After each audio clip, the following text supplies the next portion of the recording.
So if you see your name with the title Mr. or Mrs., or they use our name in uppercase, this is back to Admiralty law. The legal fiction is an abstract term to explain a concept, and so is the term straw man. With debt collectors, people assume when a debt collector comes round that they have actual power. They don't. They have no power whatsoever. They only have the power that you give to them.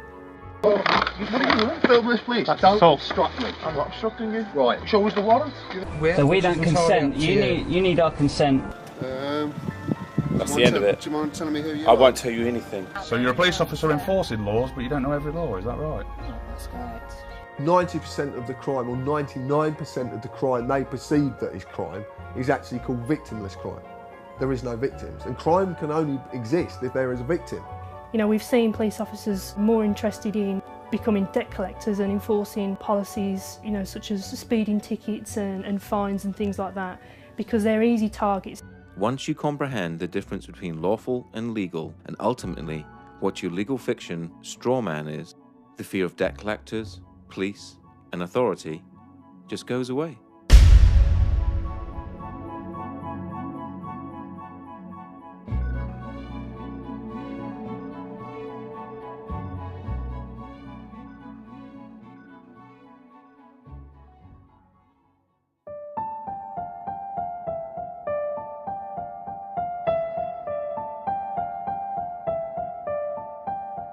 If you live in the UK, you are led to believe that the Queen is the only sovereign.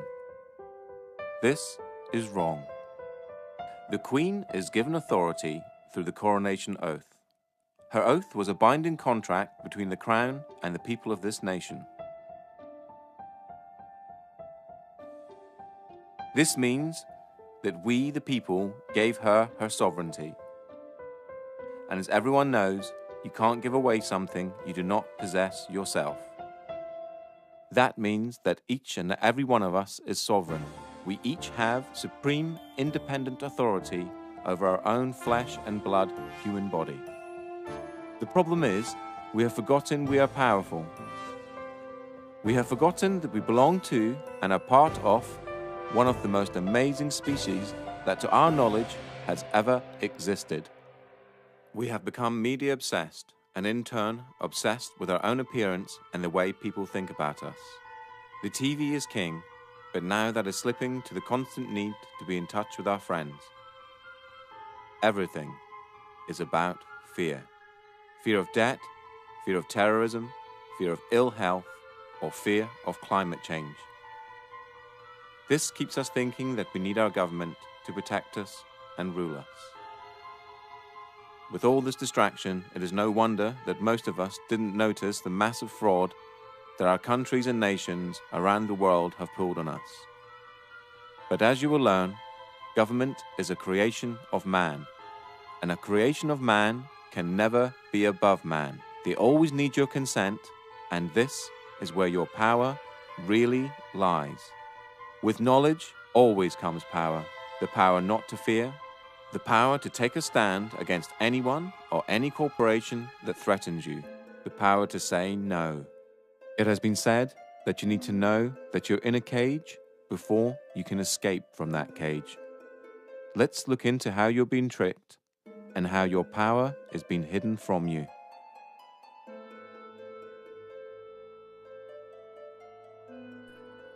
If you've never heard of the terms legal fiction or straw man, then what you're about to learn is something that sounds so astonishing that it couldn't possibly be true.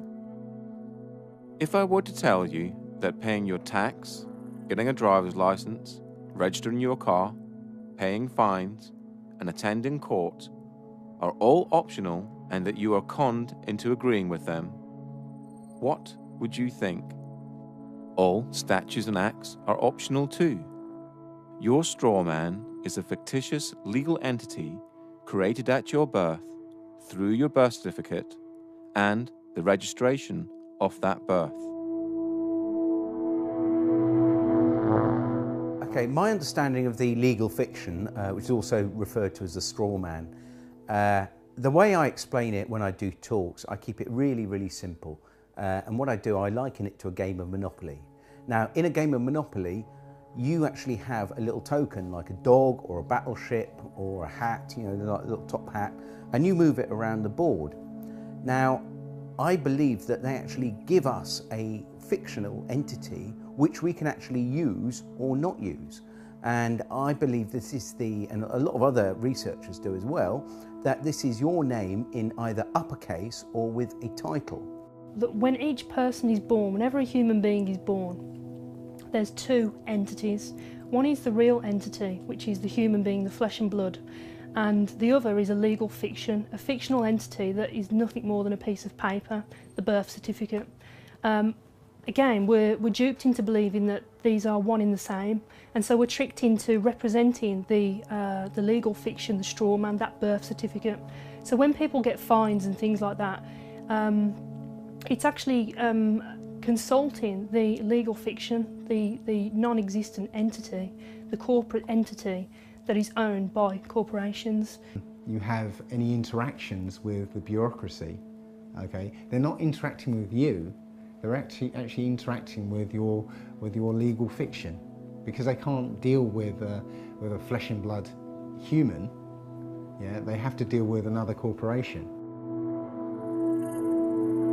When you start to break down the words that we use and you start to look at the roots of all these words, and you actually look at what these words actually really mean, you start to get an idea of what's going on. The word corporation is very, very specific, because it's corp and oration, it's dead speak. So a corporation is something that's dead. It's an entity that exists only in a legal framework. It doesn't exist in any other framework at all. It only becomes an entity through legal mechanisms and legal means. In essence, when you were born and far too young to understand, a company with your name was created through your birth certificate. When your parents registered your birth, they actually created a company and handed ownership of that company and you over to the state. It is important to remember that your parents were tricked and had no idea this was happening. This is why the state can take children from their families and it not be classed as kidnapping. They own your child.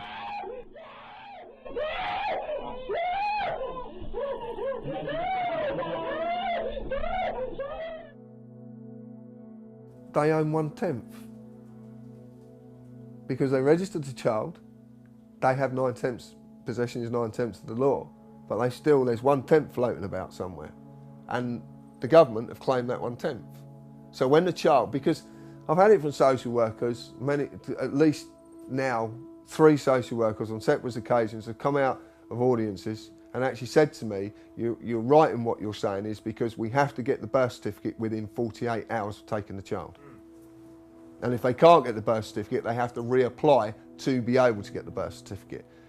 They have to get it, because that is proof of who the slave is, what the slave is. And actually, in legal terms, they're actually only entitled to the birth certificate and not the child.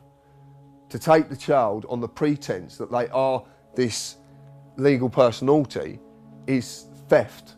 So in legal terms, it's kidnapping. But for social services, can use legal kidnapping, because everything is okay as long as it has the stamp legal applied to it. That includes war, genocide. Anything is okay as long as it's okay, it's legal. The same thing also happens when you register your car. You get a document back saying you are the registered keeper and not the registered owner. So yeah, obviously we've just spoken about registering children, and the other thing that we register though is our vehicles. And obviously either of those can allegedly be taken off you at some point in time, which is quite interesting. The 2 registered items are the things that can be taken. You are the registered keeper of your car. You're not the owner, you're the keeper in their eyes. Now they'll argue that point, and a lot of people will argue that point, but it's quite easy to quell this argument and say, well, okay, if you don't put tax on the car, then they'll come and take your car. Now, in the legal world, taking anything from someone without a legal mechanism to do so is theft. The legal system cannot deal with humans. It can only deal with pieces of paper. Only common law can deal with humans. So at your birth, they created a piece of paper with your name on it, in capitals, just like any other corporation. This is done to dupe you later in life into thinking that you are the legal entity and not you. Then imaginary penalties and cost are imposed on the straw man, and you, thinking you are it, pay them. And it's kind of like an overcoat, this legal fiction. You know, as soon as you put it on, as soon as they invite you to put this overcoat on, and you do so, now they can grab hold of the overcoat and throw it in jail with you in it. But until you put that overcoat on, they can't do anything to you because you are not that name. You know, you think you are, you know, you're taught you are, but you're not. The deception is done through the manipulation of words and language.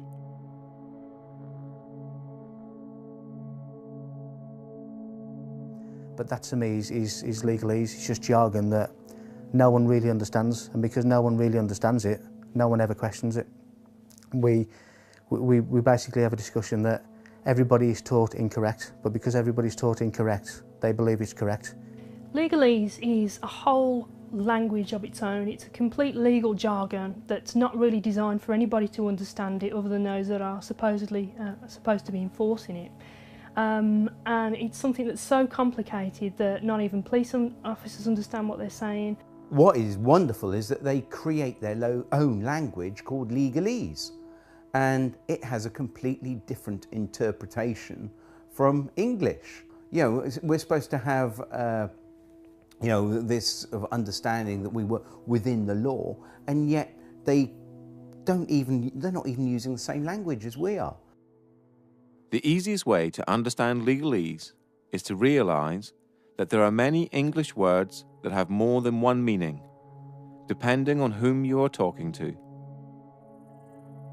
If I were to ask you what a person was, you'd probably say a human being, but that's you or I.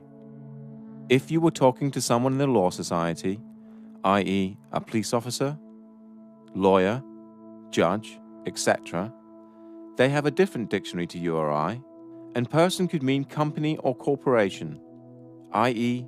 the legal fiction. You know, if you tell a lie often enough, it becomes truth, or certainly the perception of truth. So legalese is jargon that nobody understands other than those who actually come up with a jargon that really, really deeply understand it. And even police officers don't understand it, or magistrates, or even judges for that matter.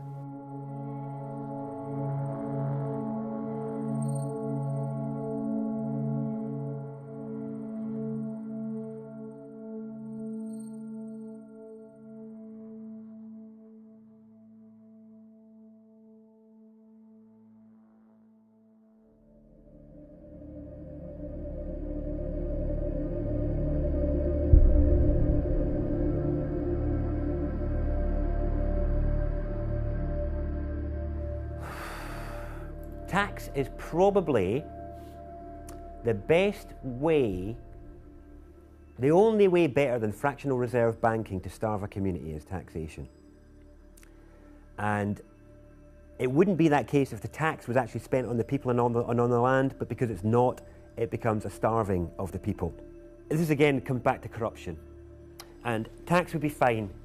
We'd be living in an amazing health service, incredible roads, all the rest of it, if all the money that went into the taxation pot was paid for what it was supposed to be for. My understanding is it isn't. The problem that we have is the implications for its non-use is that, other than fraud, it's the only debt that can deprive you of your liberty. It's the only debt that they can put you in jail for is tax evasion or tax fraud, which is pretty serious really, because you can ignore as many credit cards or loans as you like and you can never be put in jail for any of that.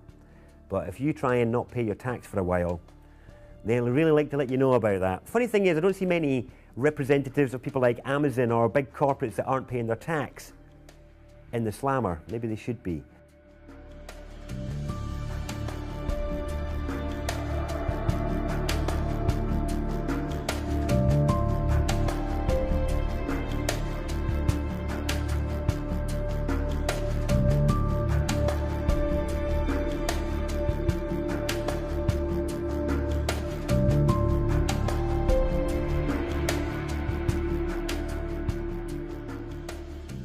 Income tax in the UK first started in 1799 as a temporary measure to cover the costs of the Napoleonic Wars.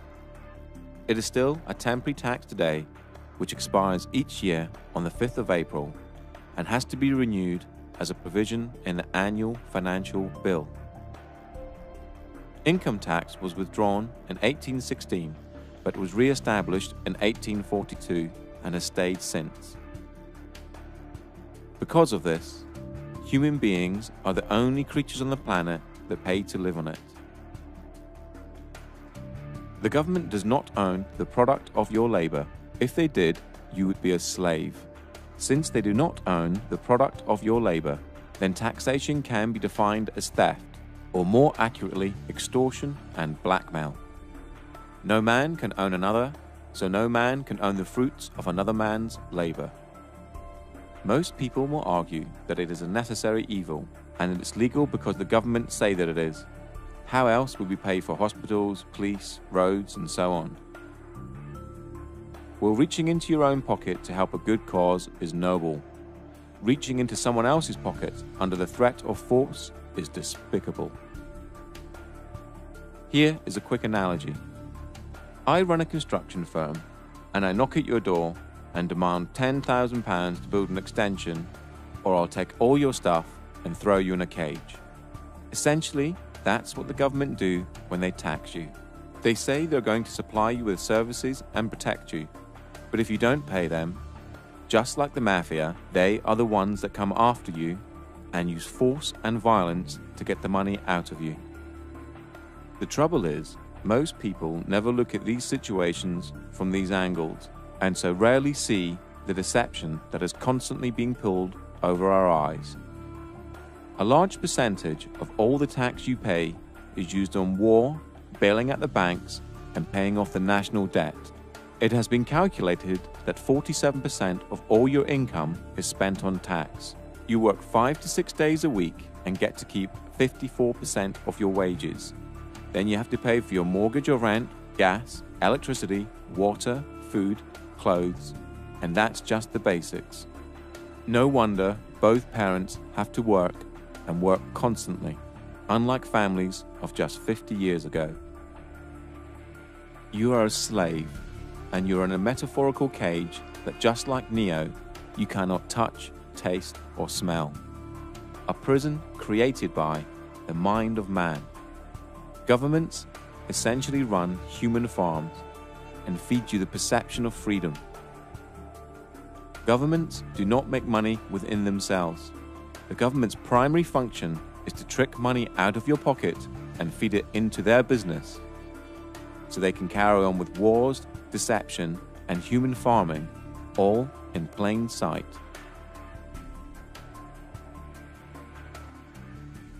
They have no lawful basis for whatever they do. There's, they might claim they have a legal basis.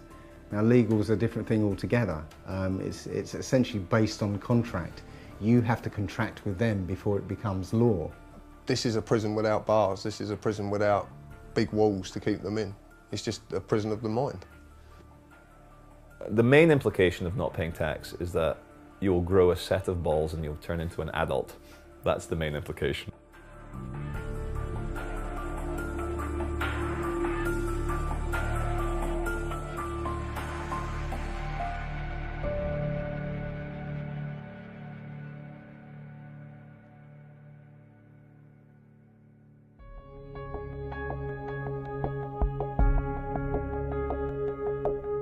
The three functions of money are distinguished as 1. A store of value or purchasing power, the ability of an item to hold value over time. 2. A medium of exchange. Money serves as a medium of exchange, i.e., an asset that the sellers will accept as payment. A medium of exchange allows people to eliminate the use of barter. 3. A unit of accounting, a way of placing a specific price on economical goods and services. As a unit of accounting, the monetary unit is used to measure the value of goods and services relative to other goods and services. Money in its modern form arose from goldsmiths who retained gold and other precious metals in their safes and in exchange they gave certificates to prove the deposits. People then started to exchange the certificates for goods and services, and the goldsmiths very quickly realized they could make a lot of money out of just looking after other people's valuable goods. They're now no longer a goldsmith, but running a deposit facility, took in gold and other precious metals as deposit and issued deposit notes that the public used as money, backed by the gold in the deposit facility's safe. The goldsmith soon realized that very few people actually redeemed the gold, and so he started to give out loans in the form of deposit notes, knowing that he only needed around 10% of actual gold in his safe, as that would cover, even on a busy day, the amount of people exchanging certificates for gold. The deposit facility would then require the loan repaid plus interest. And this was the birth of modern banking.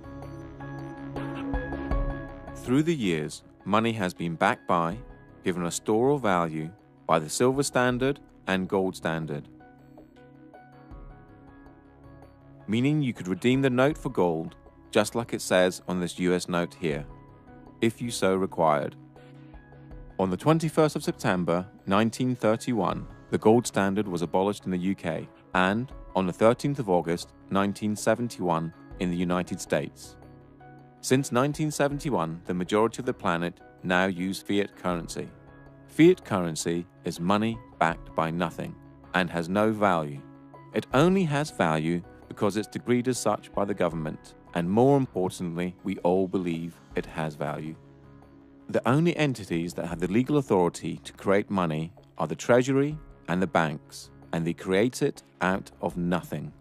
Martin Wolf, the Financial Times chief economic commentator, said this: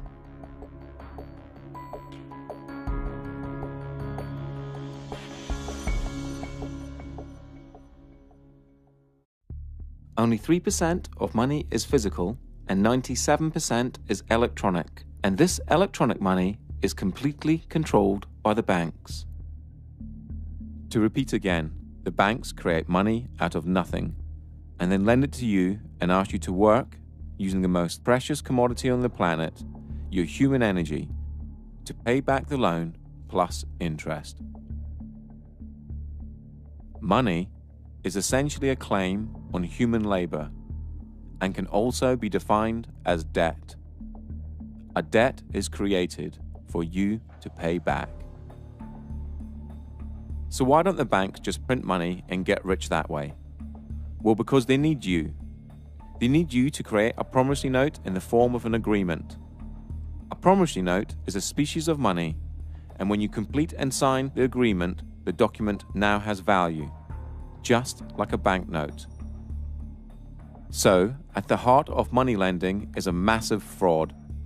You create the money with the authority of your signature and the creation of a promissory note that the banks then securitize, making them more money. Then the bank makes you believe you have borrowed the money and requires you to pay it back plus interest.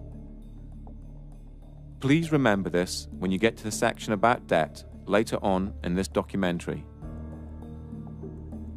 During this documentary, you will hear people talk about promissory notes and bills of exchange.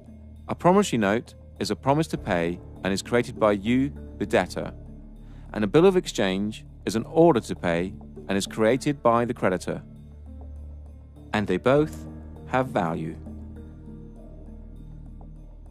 The way I try and explain the whole crux of the financial system is what I normally do when I'm doing a talk. I have a little bag of marbles and I have 10 marbles in there if I haven't lost one of them.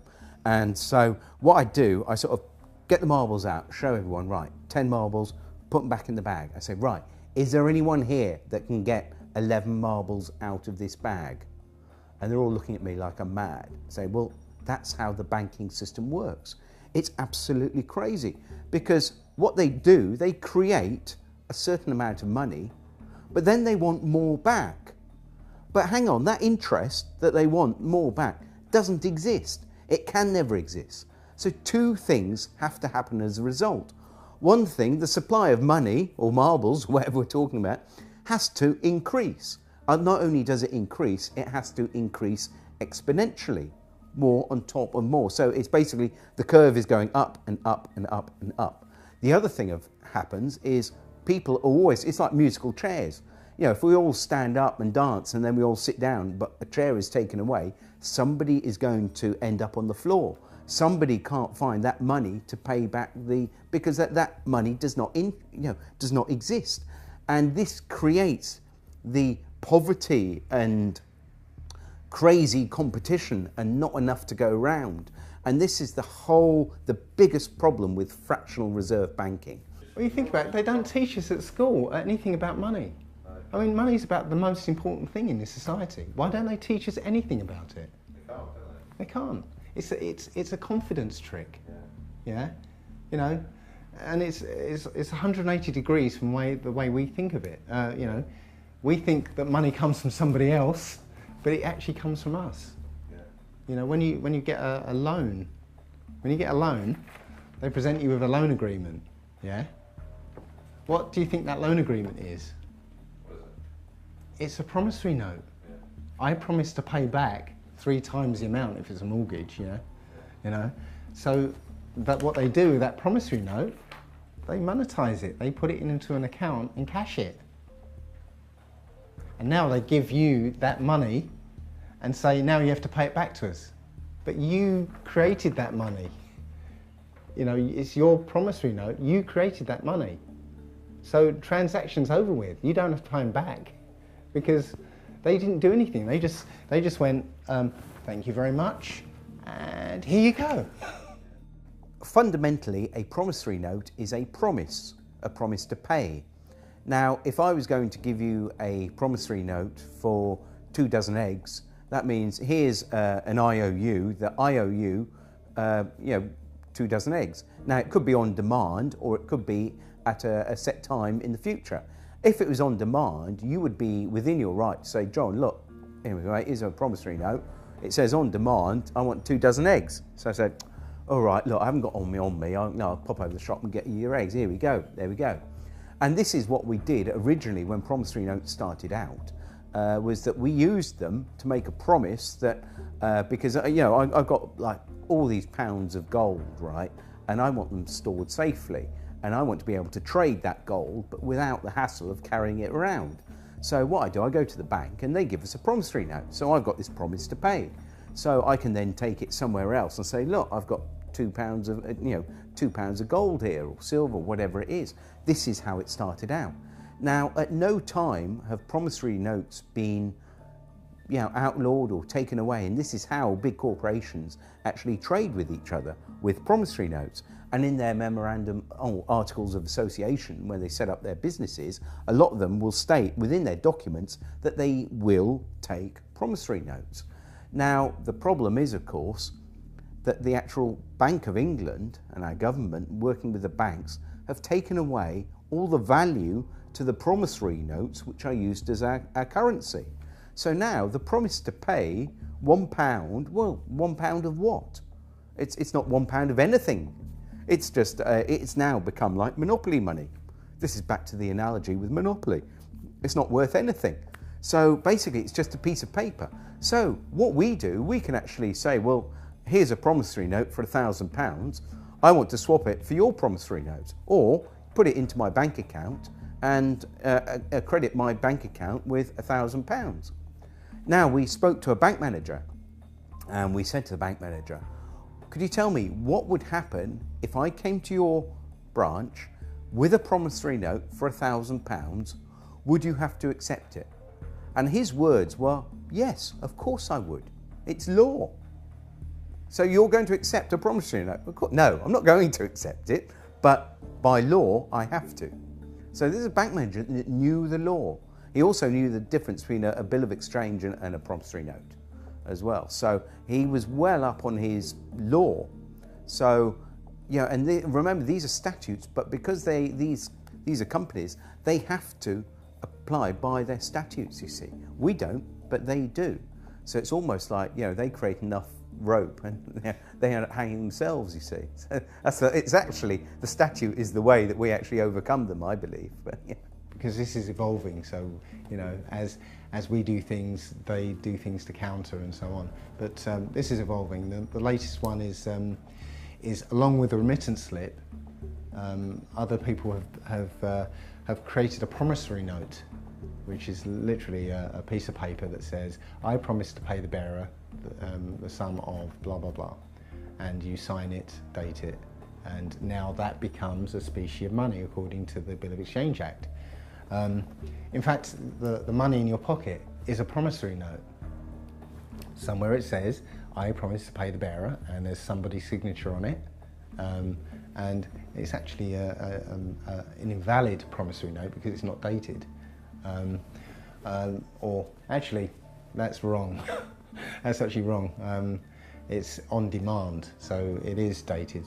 It's not actually getting away with stuff. This is the thing you've got to get out of your head, because what's really happening is they're getting away with it. Yeah, no, you're right. Yeah. Yeah, you're just coming back into your power and saying, no, I'm not going to give away my signature anymore. This is what you're doing. Your signature is the most powerful thing on this planet. Yeah, your signature is worth an unlimited amount. And this is the thing we don't realise. We have the power. You can go into a bank, okay, and come away with £100,000 as a loan, yeah? What do they take from you for that £100,000? Your signature. Your signature. Just your signature. You see the power of that signature now, yeah? So with your signature, if you write your promissory note, you've created money. And that money is your promise to pay. Your promise to work, use your energy, yeah? That's all there is. Your unlimited energy.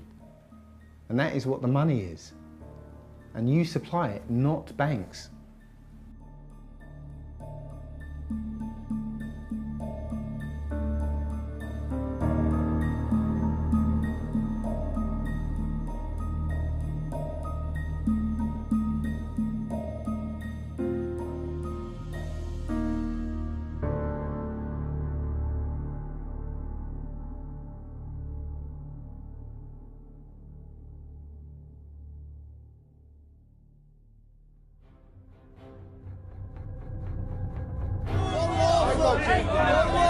Don't assault me! Don't assault me! Walk back! Don't assault me! Am I free to go? Listen, mate, I'm asking the questions. You're the public servant. Will you take your hand off my car, please? Thank you. I do not consent, officer. I don't consent to him entering breaching the peace.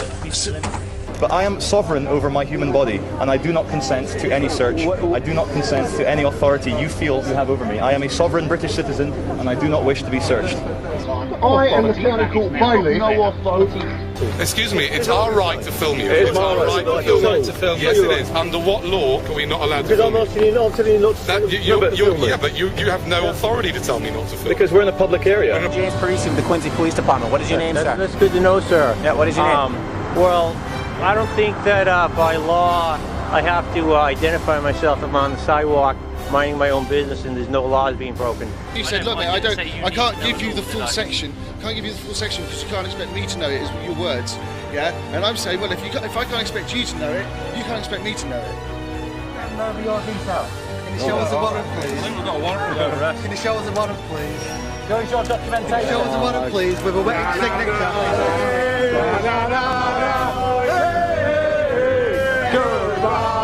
I'm not happy with this, mate, honestly. Okay, alright, well, am I being detained right now? No, you're not being detained right now. Am I free to go? Sorry? Am I free to go? Not at the moment, no, because I need to... Well, am I being detained or arrested right now?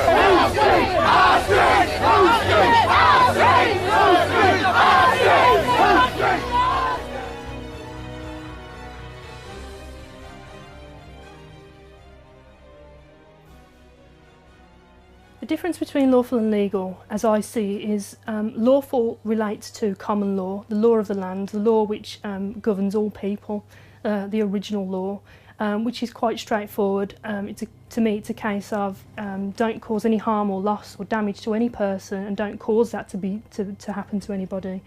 and everything's good. And you know, that's pretty straightforward and simple. Everyone can understand what that means. Legal pertains to our legal system and where statutes and acts come from. And it's a system that doesn't actually relate to common law. So we've got these two systems running side by side. We've been fooled into believing that they are one and the same, and so when police are policing the streets, we're enforcing policies, acts and statutes which, when looked into, are not actually necessarily lawful.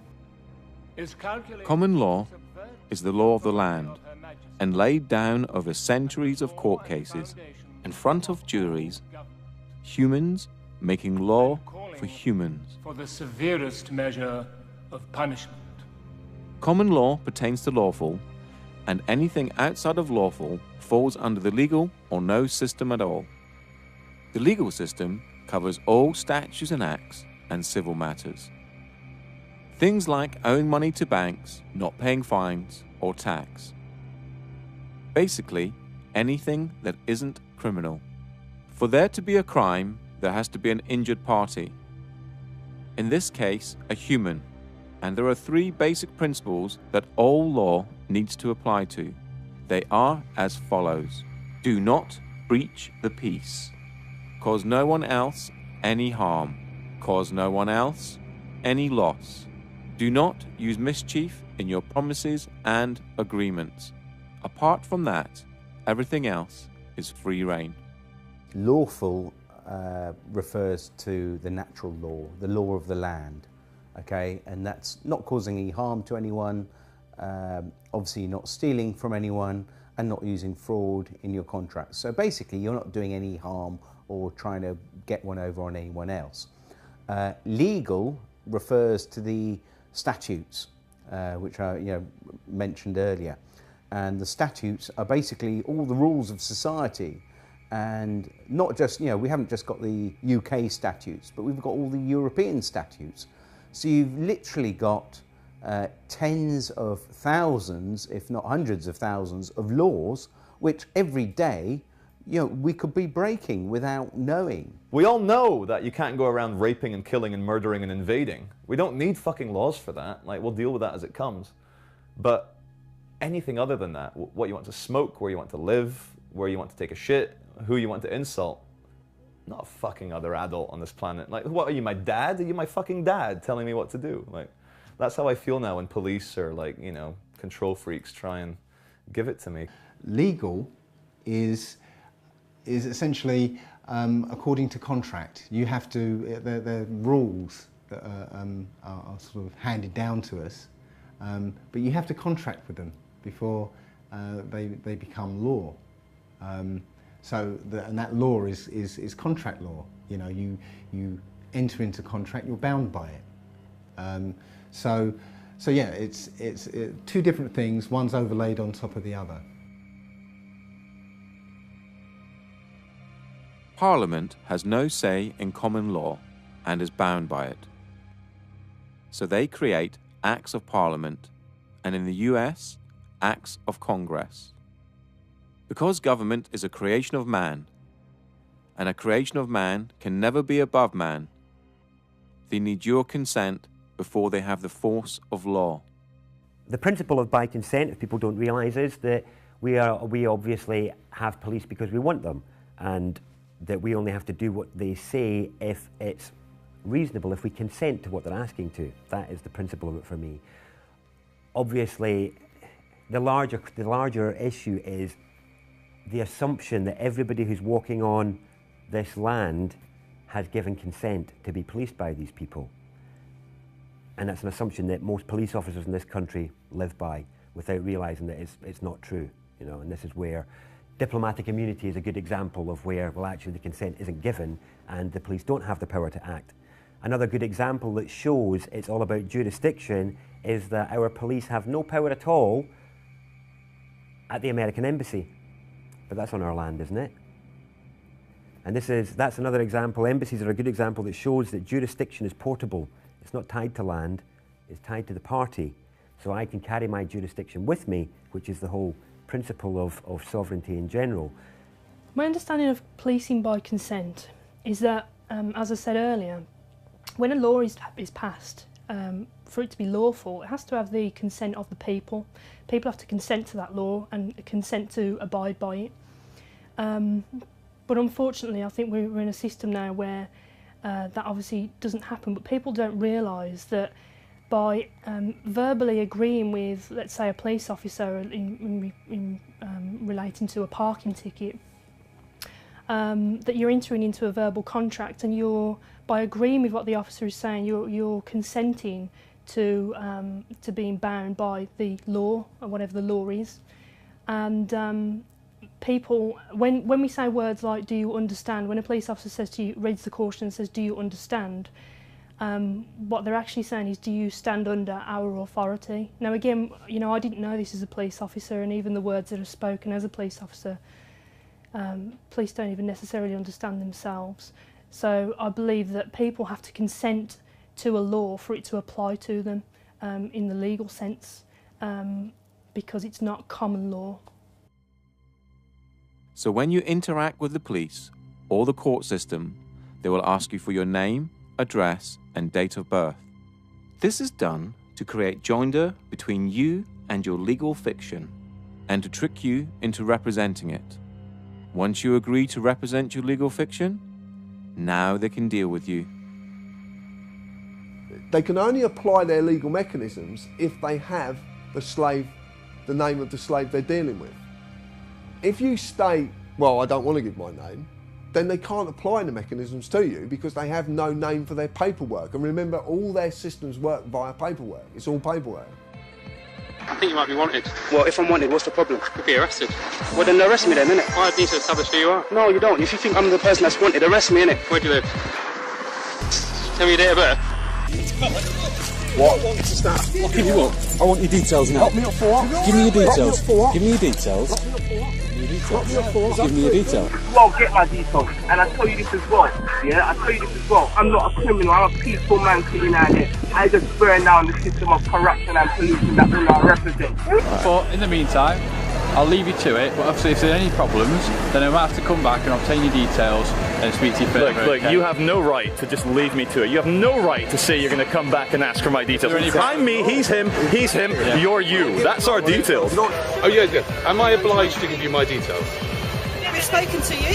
Yes. Okay, we've asked you to leave the store. Yes. Wait a second. And you have my details. Am I obliged to give you my details? You're not obliged to give me your details. Oh, great. Okay. Why? How are you defining yourself under the sex crime definition? Am I obliged to answer that, sir? I do not wish to answer any questions, sir. You don't have to, I'm just asking you. Am I obliged? You're not obliged. I'm not obliged. No comment. Okay, that's fine. What are you doing? Am I obliged to answer that, sir? No. No comment. Okay. Are you going to answer any of my questions? If I'm obliged, I will, but if I'm not obliged, then I won't be answering any questions. Oh, that's fine. Are you going to tell us your name or not? Am I obliged? And then you're getting out your van and coming over and trying to intimidate me. Go back in your van and go away, there'll be no complaints. Stay here, I'll be speaking to your sergeant about all of you. Right, so you're demanding now, are you? Or are you requesting that I give you my details? Right, well, I would politely decline your request. Why is that? What's your reason for declining? Privacy. You got an ID or driver's license on yourself? Yeah. Nope. Not gonna do it. What's your name and badge number? Officer Carlson, ID 7345. Okay. Am I being detained or am I free to go? Free to go whenever you want to. Thank you, sir. I'm asking you again, am I obliged to give you my details? I'd like to, because I'm going to do a name check. I got it. I'd like to see if, I got it. If you're banned from this area or okay. whatever. Well, I'm asking you again, I know you'd like to, but the reason, just to explain to you, the reason I don't like to give my details is because I don't trust where those details go. Do you understand? You well know as well as I know, sir, that in order for you to ask me my name, you have to suspect me of committing a crime. You know and I know that you don't suspect me of committing a crime. You're just poking around where you don't belong. Okay, is there a problem, officer? Constable. Basically, under section 163 of the Road Traffic Act, I'm allowed to check your documents. Of course you are. And I know I'm not obliged to give any details whatsoever. However, I'd like to know, is there a problem? I don't even have to speak to you unless you're going to arrest me, mate.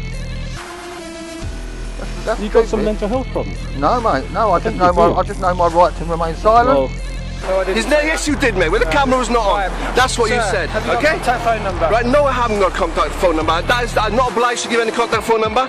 All I would like now is my card back. I'm not accepting any paperwork from you guys, and I want to go on my way. I'm going to be detained right now. Legally, yeah? Legally, you're meant to confirm your name and address to me. Lawfully? Hold on. Lawfully? Lawfully? Yeah, lawfully. You're supposed to answer me. You're a public servant. But yet what? No, you can't see my ID. Can I see your ID? I'm glad you brought that up. Can I see your ID? I see your... I ain't over the vehicle. You're going to have to give us your details, okay? I don't have to give you any details. You're going to have to. Call the sergeant, mate. I don't have to give you any details. No, ma'am, you may not. I am talking to you, investigating something now. I can't... You're investigating me for what crime? I didn't say it was a crime. Okay, then there's no probable cause or reasonable suspicion for me to provide it. Because... And then what would you do if I was to say that I don't have a name? Like, how would you look me up or anything like that? Well, we wouldn't. Because if I stop you like this to have a chat, and I ask for your name, you don't have to tell me. Yeah, no, I'm just glad you know that, because a lot of police officers where I'm from don't actually know that. You don't have to give me a name. The only time you have to give me a name... You've caught me breaking the law. Or, well no, even then you don't, because you can be booked in as unknown. I suppose, I could replace. The only time you're legally obliged to give your name, address and date of birth is when you drive in a car.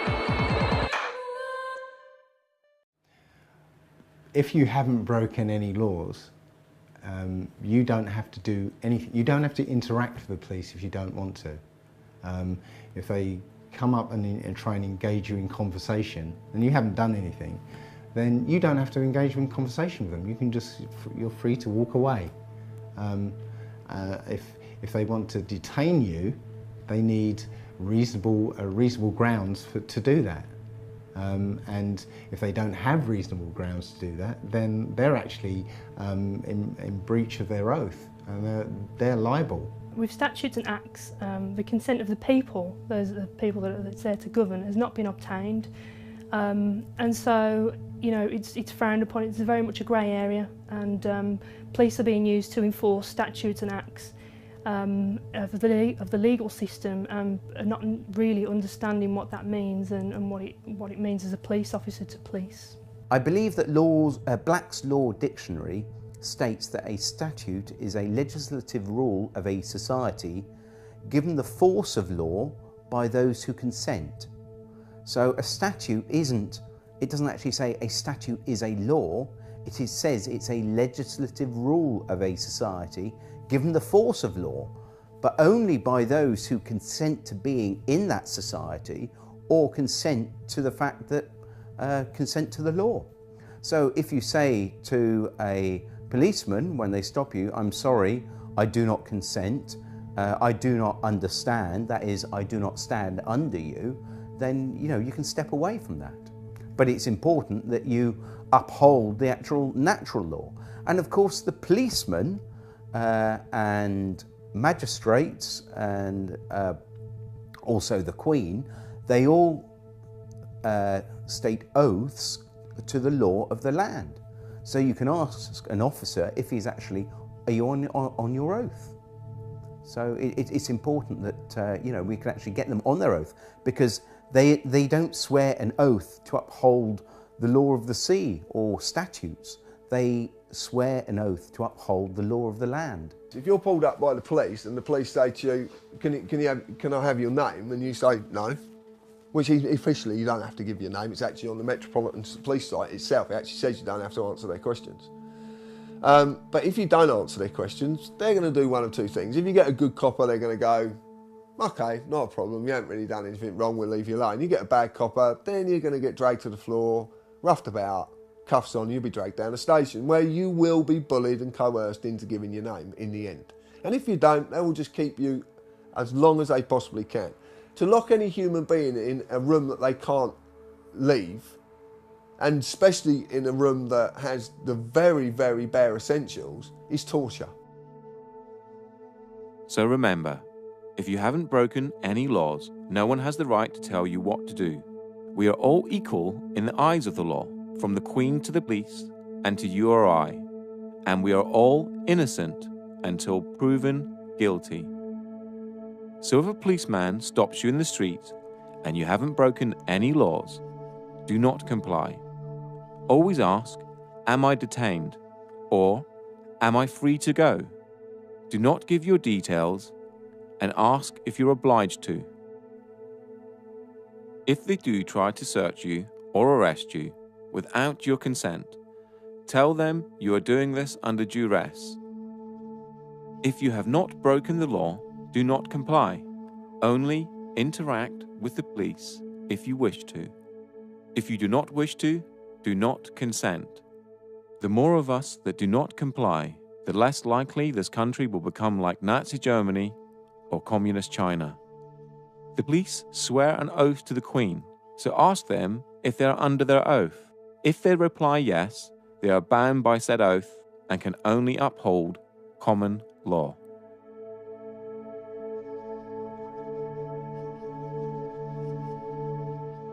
This is certainly the most updated. When I joined, it was slightly differently worded to this, but this is probably the most updated, and it starts with I, you state your name, of, you state whichever police force you are serving, do solemnly and sincerely declare and affirm that I will well and truly serve the Queen in the office of Constable, with fairness, integrity, diligence and impartiality, upholding fundamental human rights and according equal respect to all people, and that I will, to the best of my power, cause the peace to be kept and preserved, and prevent all offences against people and property, and that while I continue to hold the said office, I will, to the best of my skill and knowledge, discharge all the duties thereof faithfully according to law. That is the oath and attestation of a police constable. If you ask a policeman to say, are you on your oath, very often they change their, they actually realise what you're talking about and they change their behaviour because their oath was to uphold the common law of the land and not the statutes, not the law of the sea, which is the law of commerce. Because we realise that everything now is to do with commerce. When the policemen stop us, you're not wearing a seatbelt. Well, who am I causing harm to? Where's the loss or damage? It's crazy. And so they say, oh no, you're breaking the law. Well, I'm just breaking a rule, but why? What authority do they have over us? I haven't given them my authority. The oath that every police officer is to preserve the property, life and subjects of the Queen. Now that to me is people, property, disturbances, breach of the peace. That's how I understand the office of constable to be now. It's basically an oath is a promise. I promise to enforce the law. I promise to serve Her Majesty's subjects. I promise to prevent them as much as I can, prevent them from being harmed, to prevent their property from being destroyed. That to me is the oath of a constable. Police take an oath when they join the service. Again, they don't really understand what that means. It's not explained in any details. It's kind of a grey area. You just take it to mean whatever you want it to mean. But it's all been set up to allow the system that currently enslaves people to carry on enslaving and to further that enslavement into every aspect of our lives. Hey guys, so I'm here at Parliament Square for the Occupy London protest. I've just come over to a group of police officers who are protecting and serving the people today. I've just approached this guy here who obviously has his back to me now. What's your name please, sir? Obviously you're obliged to tell me. It's your job as a public servant to identify yourself. So could I have your name, please? Okay, we have here Constable Bird. It's a pleasure to meet you, sir. I have here about 200 copies of the UK police officer's oath of office. I've just asked them if they know their oath. They've gone very quiet on me. This isn't an attack on you guys, just so you know. Like, I'm not trying to cause trouble with you or anything. I'm just trying to make sure you do your job properly, obviously. I mean, some emergencies just come up, so I'm going to follow them just to see why they're avoiding my questions. I think we all know it's because they don't know their oath. But I'd like to offer them a copy just to see if they will remember why they became police officers, which was obviously to protect and serve the people of this country. But if during their programming and their training and stuff have forgotten who they actually went into the job for, I'd like to remind them. So I still have the oath in my hand. Look, you can see all the copies. They're walking away from me. They don't want to hear it. My aim at this protest is obviously to help the police remember their oath, to remember what it is that gives them this authority in the first place, and hopefully they will honour humanity and uphold. Let me just read their oath to you guys. Look, they're really walking away from the square and everything. They don't want to hear this at all. I, so-and-so of wherever, do solemnly and sincerely declare and affirm that I will well and truly serve the Queen in the office of Constable with fairness, integrity and diligence and impartiality, upholding fundamental human rights and according equal respect to all people. And that I will, to the best of my power, cause the peace to be kept and preserved and prevent all offences against people and property.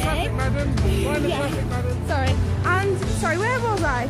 Prevent all offences against people and property, and that while I continue to hold the said office, I will, to the best of my skill and knowledge, discharge all the duties thereof faithfully according to law.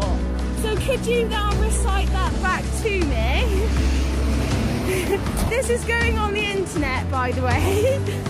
Not even an acknowledgement from them, guys.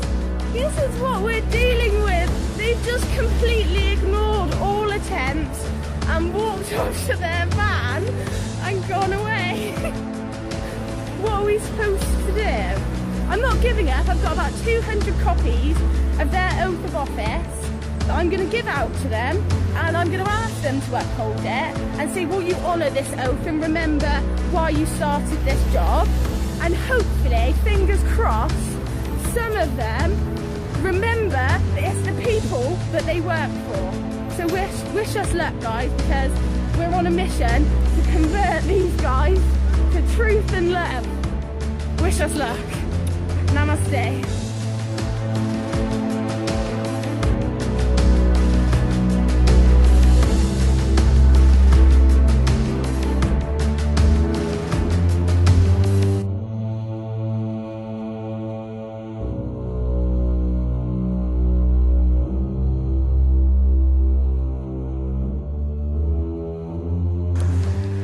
How are you insured? Excuse me, take your hands out of my camera. Today?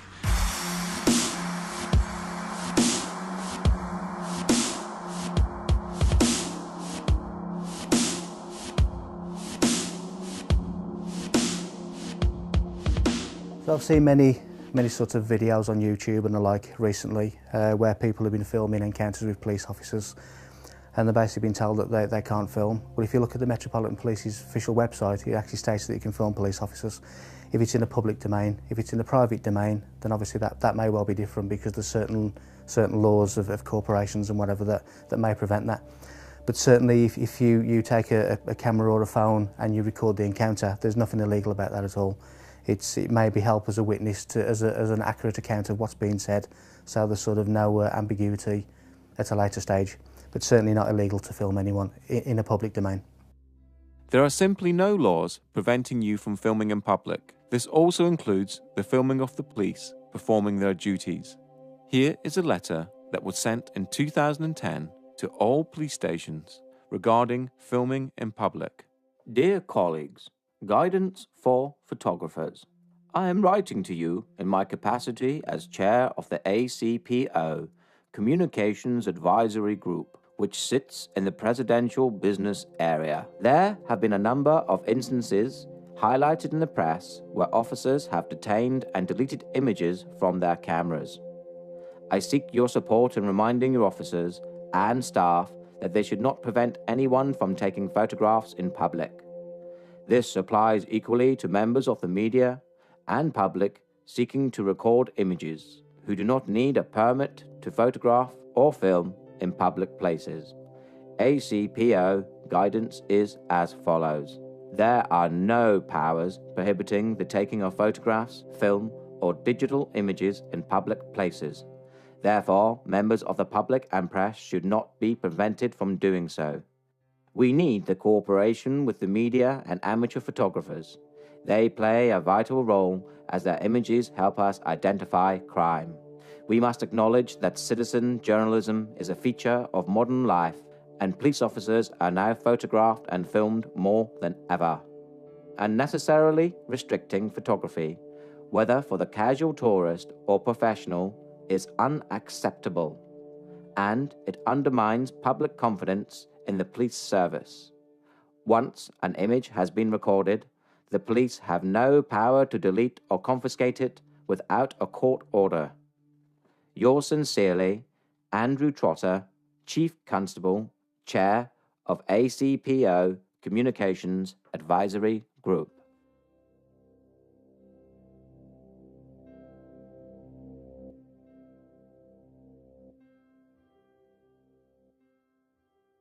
As a professional television cameraman or a member of the public, I am allowed to stand in the street and shoot. I don't need 4 police officers or wardens or whatever you are when I stop to do this. This is absolutely bloody ridiculous. And I'm fed up with every single time that I do this of being stopped and being questioned and being treated like some kind of criminal. Oh, for God's sake, this is Windsor Castle. There are 1 million people around here with cameras. Do you think a terrorist would stand here with a tripod and make it bloody obvious? Or do you think a tripod would just get a home video, a terrorist would get a home video camera out and shoot? It's obviously I'm wasting my time talking to you. So. You clearly are. Thank you very much. Let me get on with my day. I'm not arguing, I'm asking you a question. Can I film anything in public, in the public? If it's against the law to film in public, then everybody with a camera would be breaking the law, wouldn't they? What is the actual law saying I'm not allowed to film you? Nothing. There is no law to say you can't. Okay.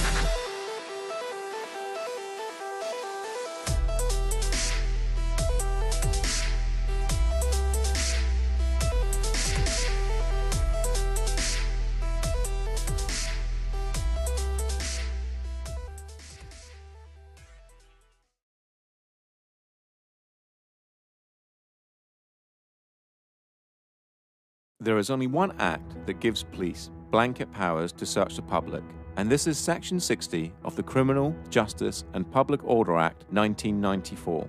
But this needs to be authorized by an inspector or above, and only if he or she suspects that instances involving serious violence may take place and that persons are carrying dangerous instruments or offensive weapons.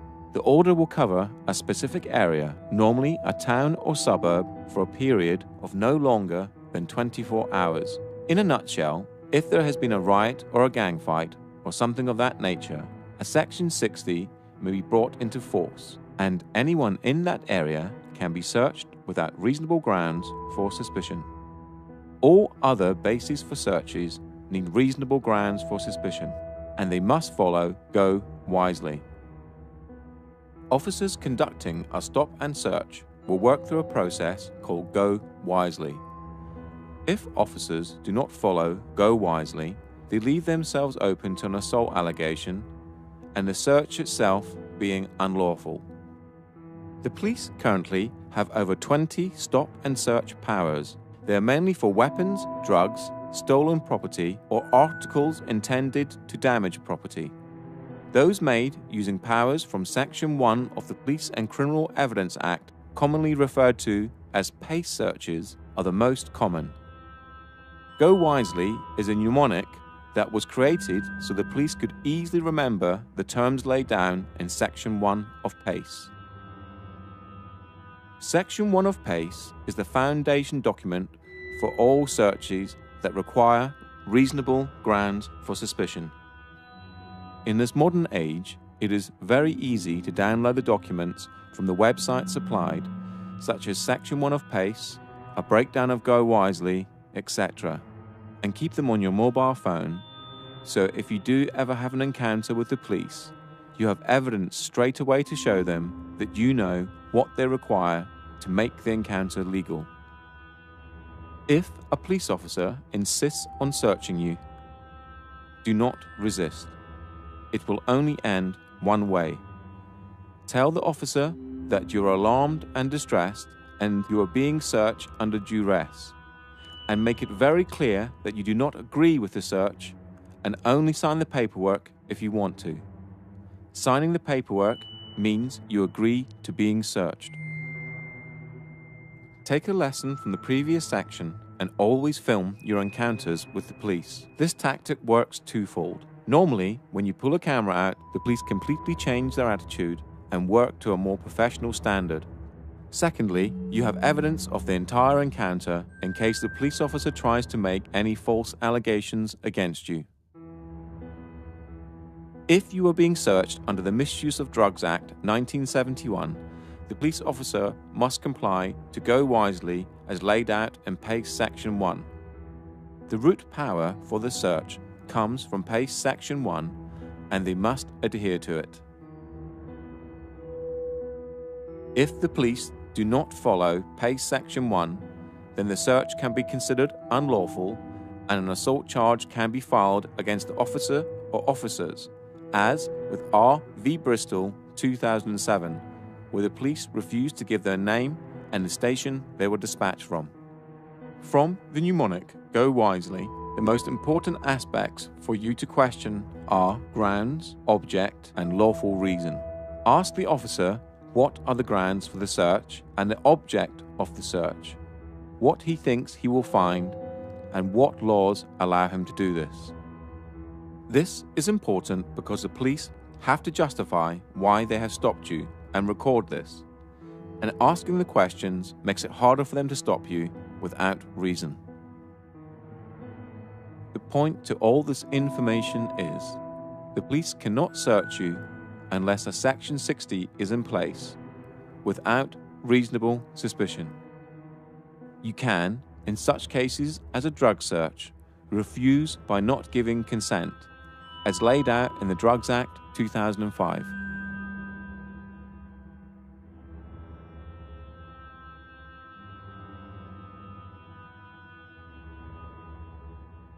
Here is an example of how this information can help you and possibly make the police treat you with a little more due diligence. If I can be searched under Section 23, misuse of drugs. I do not consent to the search. You don't get a choice, my friend. What do you mean I don't get? Wait, hold on. I don't consent to the search, and you just told me I don't get a choice, yeah? Wait, you're telling me I don't get a choice, yeah? Wait.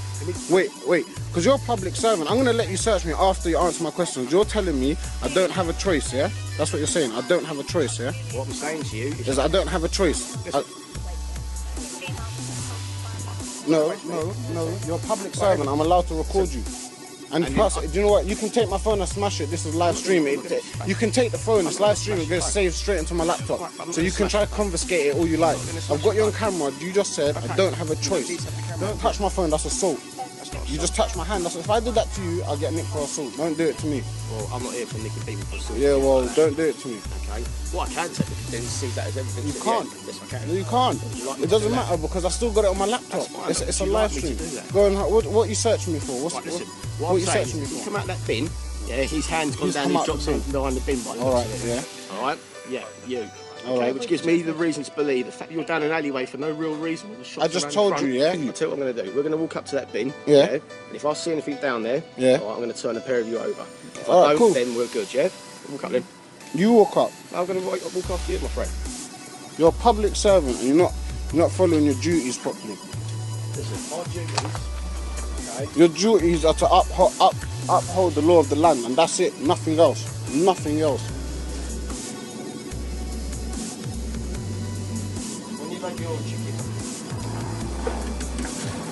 You're not obliged to tell them, but we don't have to tell them.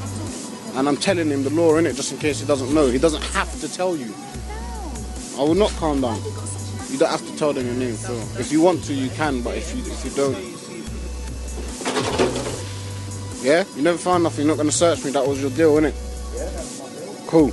And now I need to ask you a question. Are you working in accordance to the oath that you took to become a police officer? I need to answer that question. Of course you do. You're a public service. You're a public servant. You have to answer all questions.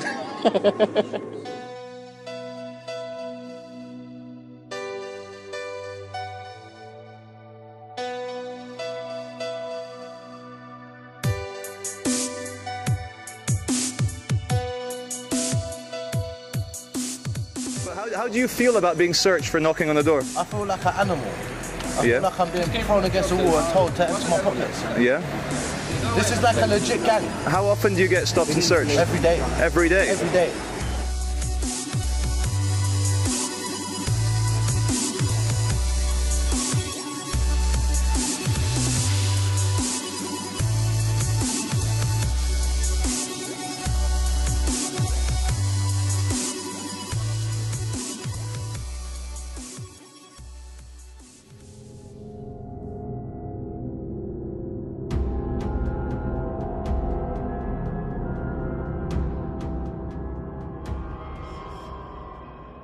If you are being stopped by the police under Section 163 of the Road Traffic Act, which allows the police to stop a person driving a mechanically propelled vehicle, you could argue that you are not a person and that you're not driving, you are just travelling, which would all be true but will probably get you nowhere. They will then most probably move on to Section 164, which grants them the power to ask for your driver's licence, so they can confirm your details and that you're legally allowed to drive the car. Now, since this is an act we're talking about, there is no law saying that you must give your name, but by having a driver's licence, registering your car and paying road tax, you sort of agree to it through conduct, to the rules of the Road Traffic Act, that is. The best advice here is to stay in your car and roll your window down, just enough so you can hear the officer and they can hear you. The police have no right to ask you to step out of your vehicle. Ask them why they have stopped you. If they reply Section 163, Section 164, or Section 165 of the Road Traffic Act, it is just to check documents, so give them your license or give them your details. If they require any further details, for example, your insurance documents, ask them for a producer. This is laid out in Section 165 and allows you 7 days to produce documents at a police station of your choice.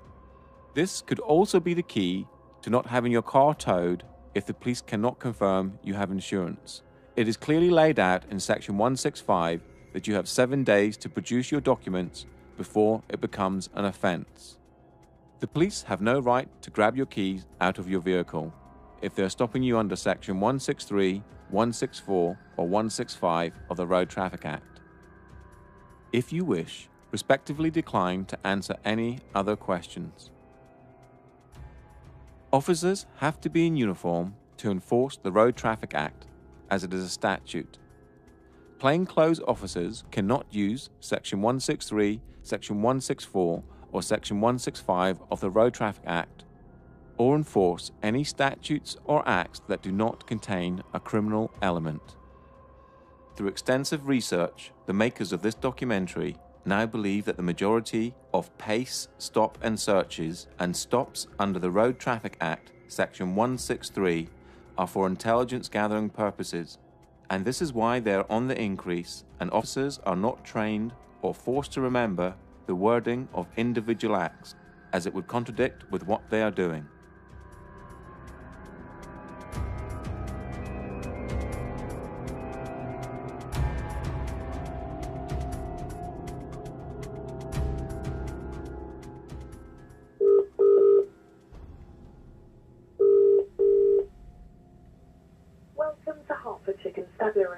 If you know the name or the warrant number of the person you wish to speak to, please press 1.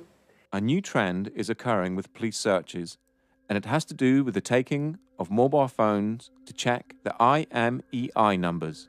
You right, Sarge? How you doing? You okay? I'm fine, thank you. You don't want to give the officers your details? Yeah. What, is there a reason for that? Because I haven't committed any crime and I don't think I'm obliged to. No, you don't have to. Yeah. What we will do is we do an IMEI check on your phone, though. We are being told to do that. What's that? Check your phone to make sure it belongs to you. Okay? It belongs to me. It was given by my girlfriend. Yeah, we're entitled to do that, okay? Okay. So if you can hand your phone over to the officers and we'll do a check on that. Okay. You have to do that? Sorry? Am I obliged to give you my phone? Yes, you are. Alright. We're checking to make sure it's I've got that on record. Now everyone has a mobile phone, and I would think it very difficult for them to say they had reasonable grounds to suspect that the phone was stolen, unless the officer's information was intelligence-based. After an extensive search online, nothing came up, so I called the police to ask them. Here is that conversation.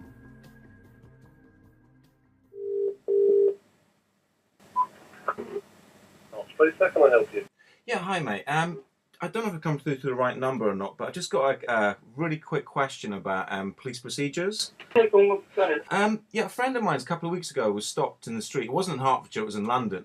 But he was, when he was stopped, they took his mobile phone off him and said they were doing an IMEI check. What is the legality behind that? Because I couldn't see anything online on the website or on the police website or what act it is or what powers they're using to do that. There's no particular powers required to do that. If they believe that it could be a stolen phone, or they're checking the legality of the phone to check that it isn't stolen, then we have a link with the monitoring company that provides the EMEI numbers. Oh, okay. So there's nothing I could find online that actually says this is a part of a pace or part of an act or anything like that. It's just quite literally. No. This is the old-fashioned sort. The old term used to be suss and deal. You know. Yeah. If they've got reasons to believe. Yeah. Then they're in their full rights to check the IMEI number. If there's no problems, return it. If it's stolen, then deal with it. Okay. Can someone refuse, or is it mandatory? Yeah, you can refuse. But if they've got reasonable cause to believe, then they can take the phone and the person to the police station for further inquiries. As you can hear from the conversation, the police need reasonable grounds for suspicion. That means they must suspect that your phone has been stolen before they can take it and perform an IMEI number check. This seems to be a new police tactic to try and gain your details through underhanded and mischievous means.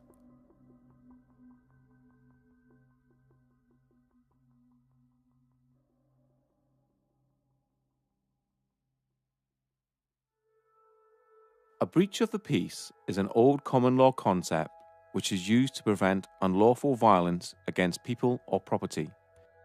A breach of the peace is not a criminal offence in itself. However, special powers exist for the purpose of stopping or preventing anyone from breaching or threatening a breach of the peace by committing unlawful violence. A breach of the peace are actions which harm another person or harm his property in his presence, are actions that are likely to provoke such harm. A breach of the peace may occur on public or private property. There is no criminal offence for breach of the peace for which someone can be prosecuted. The power exists to prevent a breach of the peace. An arrest can be made, but only to remove someone from the situation or if an imminent breach is reasonably anticipated. This means that if you are arrested for a breach of the peace or to prevent a breach of the peace, you cannot be charged or prosecuted, as it is a preventional power. A breach of the peace is covered more extensively later in this documentary in the section regarding bailiffs.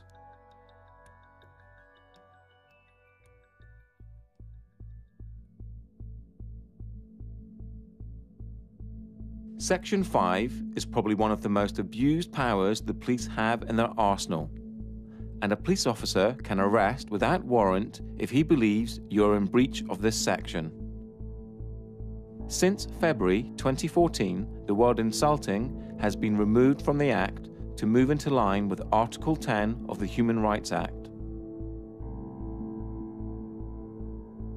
This means you can say whatever you wish as long as it's not aggressive in nature or provoking violence.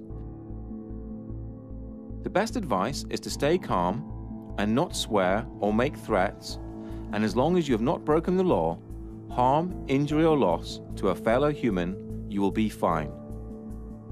Just remember this: most police officers respect being respected, and you will have a greater chance of moving on with your day if you do so. But always stand up for your rights. These are the most common types of police interactions, but there are many more acts they could use to try and stop you in your everyday life. Just remember that it is all online, and you have the right to check if you doubt what the police officer is telling you. What you are watching here are the police violently arresting protesters for small infractions such as not listening to a police command, not giving details, or Section 5 public disorder. They have committed no crime and are now essentially being tortured. The police seem to be able to get away with horrendous acts towards people and in some cases treat the general public worse than criminals. For example, imagine someone is arrested for assault, then taken back to a police station and refused to give his name. Would the police then throw him to the ground and assault him until he gives his name? The answer in most cases is a resounding no. That would be torture. Article 3 of the Human Rights Act, that was incorporated into English law in 1998, states, "No one shall be subject to torture or inhumane or degrading treatment or punishment."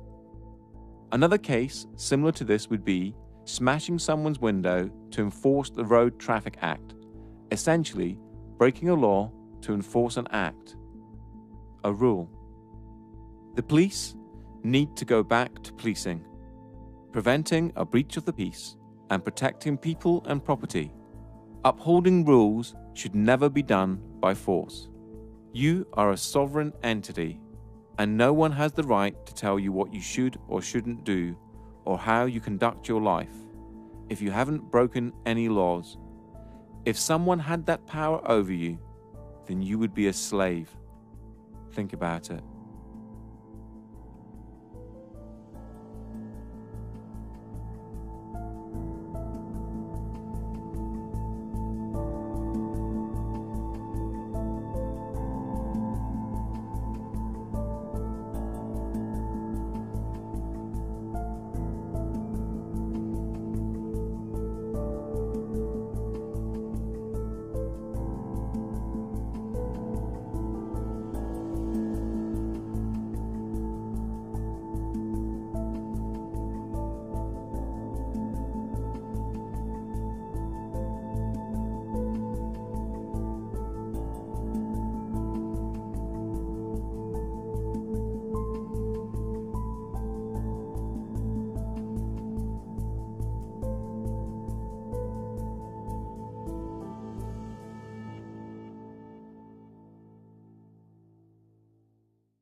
As covered in the first part of this documentary, money does not exist. It is a figment of our imaginations and is backed by nothing. When you borrow money from a bank, they don't take it from their vault and give it to you. Instead, you fill out an agreement, sign it, and they tap on their computers, and hey presto, the money is brought into existence. For a contract to be legal, it must have equal worth. The bank basically give you nothing and expect you, using your own human labor, which is the most valuable commodity on the planet, to work to pay it back. This alone renders the contract void.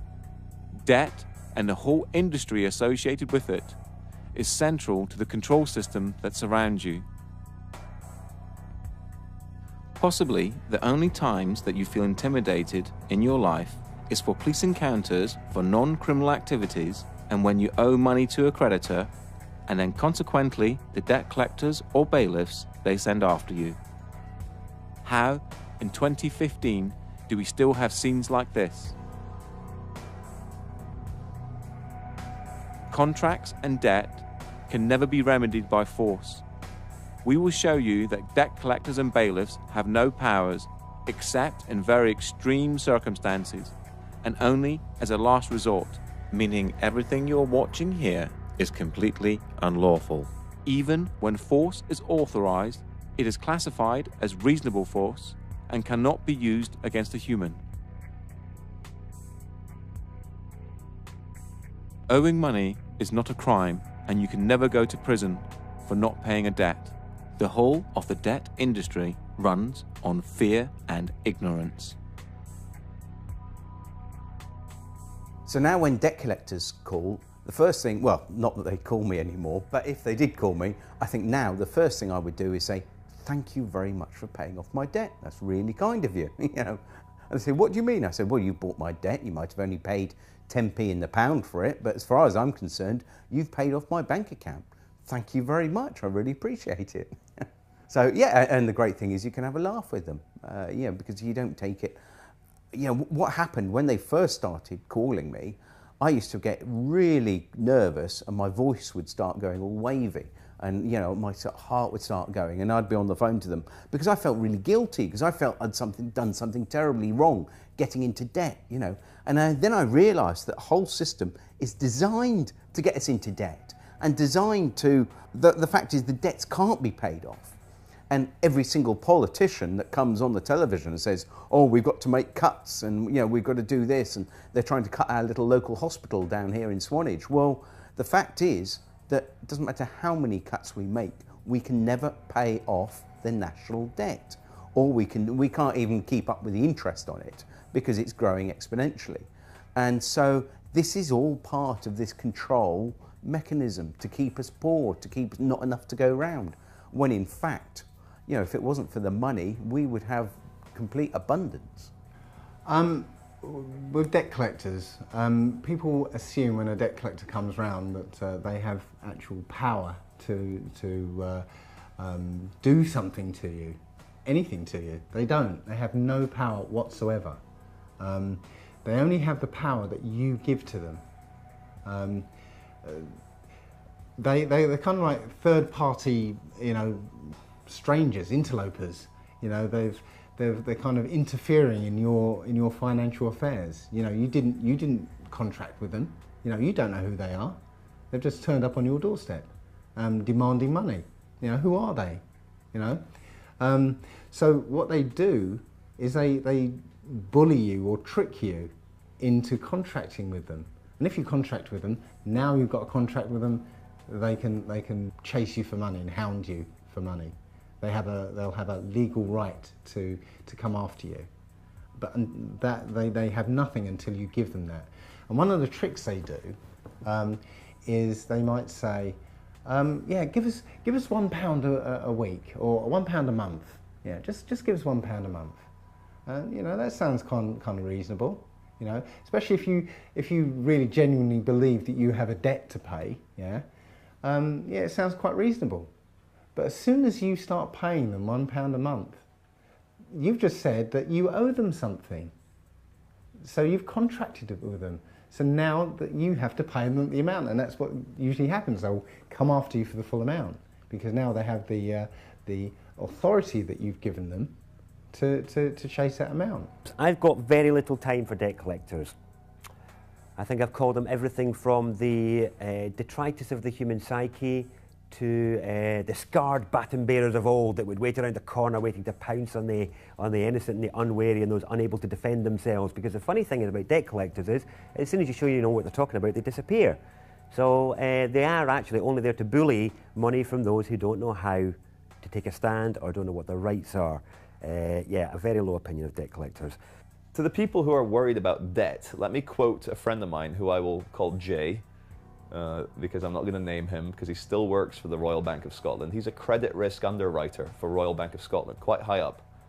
And on the trading floor and all the kind of stuff he does, they have a saying: the only person that owns a debt is the person who worries about it. And it's as simple as that. Don't worry about your debt. It's not real. Okay, it's real in the extent you fucking agreed, but it's not.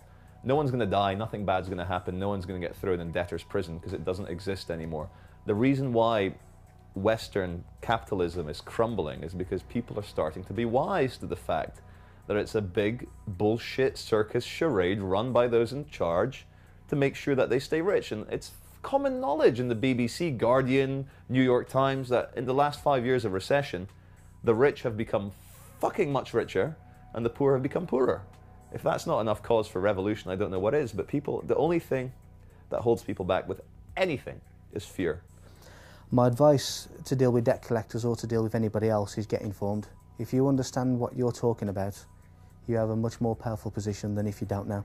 If you don't know what you're talking about, you are at the mercy of people who pretend to know what they're talking about.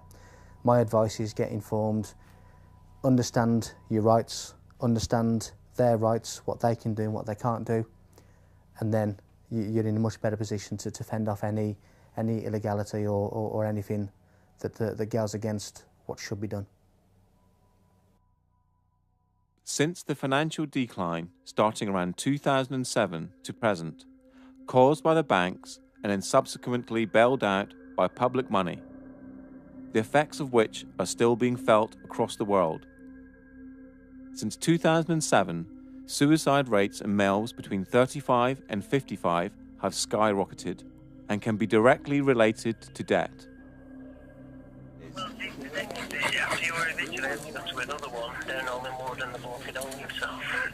Oh, right. So you had to go to another eviction in Hollywood and the bloke had hung himself? Oh no! It's not good, is it? Really? It's not Seriously? good. Our heart goes out to Bloody hell. everybody. Right, well, I'll just make this question. What are you doing to people? This is what's going on. Have you finished today? Also, suicide rates in postgraduate students has risen drastically and can be directly attributed to debt. Before we continue, you must realize that no one has power over you. The system that surrounds you is just an illusion, created by the mind of man. Owing money or breaching a contract can never be remedied by force. And in this game of cat and mouse, knowledge is your most powerful weapon.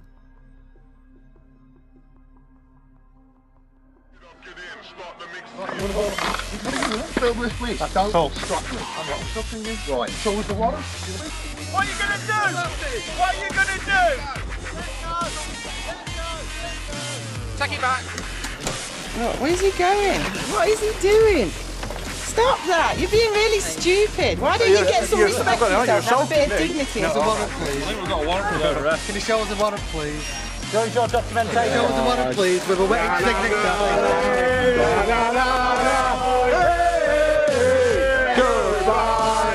Okay, no, sorry, I'm just asking you as a human being to another human being, my dear. I just wonder what would motivate people to work for debt collection agencies. Because all you do is hassle poor people. So you can't get, so you've not got the original credit agreement with a wet ink on it, so you've got no proof of claim. Have you got the deed of assignment, mate? Well, the reason is, all the other debt companies before you tried to get some money out of me and didn't manage it. I'm just wondering what makes you think that I'm going to pay you anything.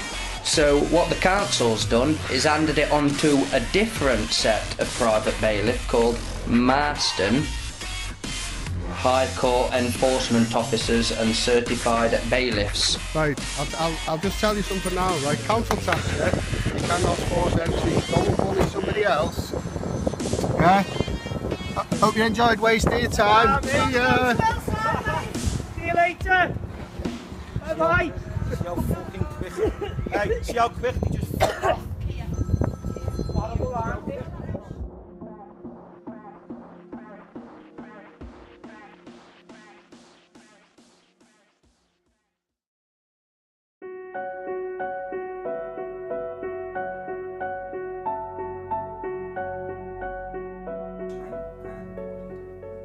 My name is John Whitterick, and I have a website called getoutofdebtfree.org. And basically what we do, we help people realise that the whole banking system is basically fraudulent, and we offer them the tools to actually challenge a banking system and basically get themselves out of this fictitious debt. The services we offer are, we offer template letters. We also offer start off with, if you're working with debt collectors, if you're dealing with debt collectors, we've actually got a very simple way of dealing with them, which is basically a addressee not recognised, return to sender, because it will always have your name either in uppercase letters, or it'll have a title called Mr. or Mrs. And you can say, well, hang on, that's not me, I'm not the title. I don't spell my name in uppercase letters, so the addressee is not recognised. So that's one way. The other way we deal with the banking system or debt collectors is basically say, well, where did the money come from, and have I got a valid contract with you? And if I haven't, and if you can't prove that I have, then we are agreed to the following terms. And we send out a series of letters about 10 days apart. So, but it's, it tends to prove to be very successful. What it was, I used the method myself quite a few years ago and was astounded how easily that actually these companies just gave up. And so all I did, I got a website together and actually shared this information. GetOutOfDebtFree.org is a site that has been set up to help people dealing with the agony of debt. And the template letters just need you to adjust a few details and they're ready to go. Get Out of Debt Free has already helped thousands of people to get out of debt, and the combined amount of money saved so far is over £12 million. And that's just from the people who have reported their success to the site. The forum is a large part of the site and is broken down into different sections such as bailiffs, debt collectors, credit card companies, etc. It is full of people who will fall over themselves to help you, and with a wealth of knowledge and experience that will make sure you are not alone. So the important thing is that you have to keep hitting the ball back in the net. What you're doing, whatever they send you, you have to reply to it and send it back. Now, after you've sent them the 3 letters, also what's included in the letters are a fee schedule. And the fee schedule says, well, look, every time you send me a letter, if we can't agree, if you can't prove that I owe you anything, then we're going to agree to the following terms. And, you don't call me anymore. And if you do, it's going to cost you this much. And every time I have to write a letter to you, it's going to cost you this much. So what you do, you send them the fee schedule. And of course, if they do send you anything or contact you, you then start totting it up. And after a while, what you do, you send them an invoice.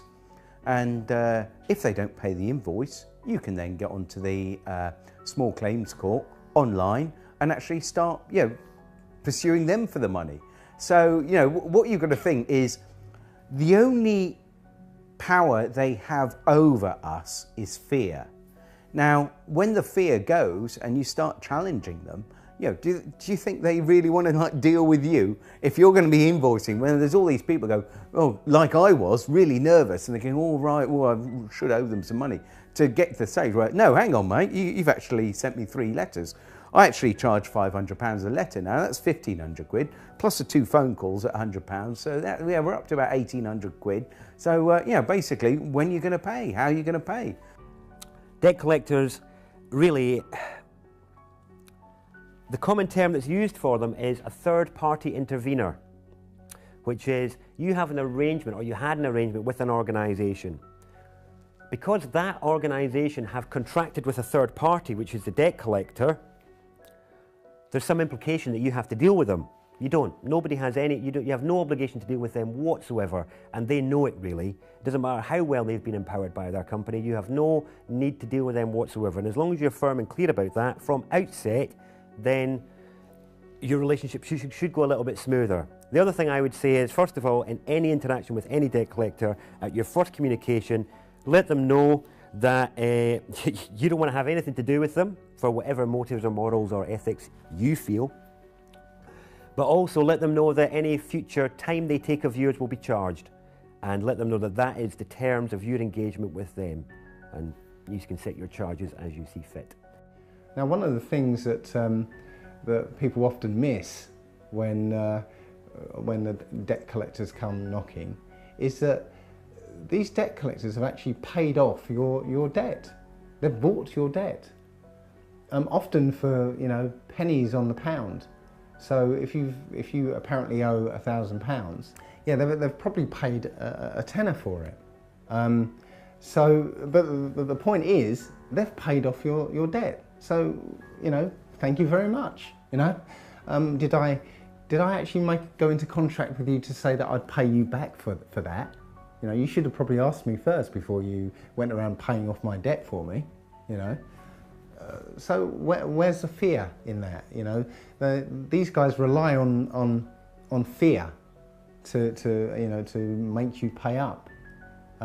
If you realise that they've got no power over you, and in fact they've paid off your debt, thank you very much. Where's the fear? All you're asking from them is an invoice for the amount they say you owe. Yeah. And nothing comes back. Well, they can't supply what we're asking for. They can't supply, and we know they can't supply that. But we asked for a contract. We also use contract law because that goes back years, and it's how we would deal with each other. But we'd say, can you give us a copy of the contract signed by both parties? And sometimes on loans you'll get a little squiggle, but no name against it. But the thing is, because they are a fictitious entity and we are a living, breathing soul, we cannot contract under contract law with a fictitious entity. So it's got to be equal to equal, really. It has. Yeah. That's what contract. That's what contract law says. Yeah.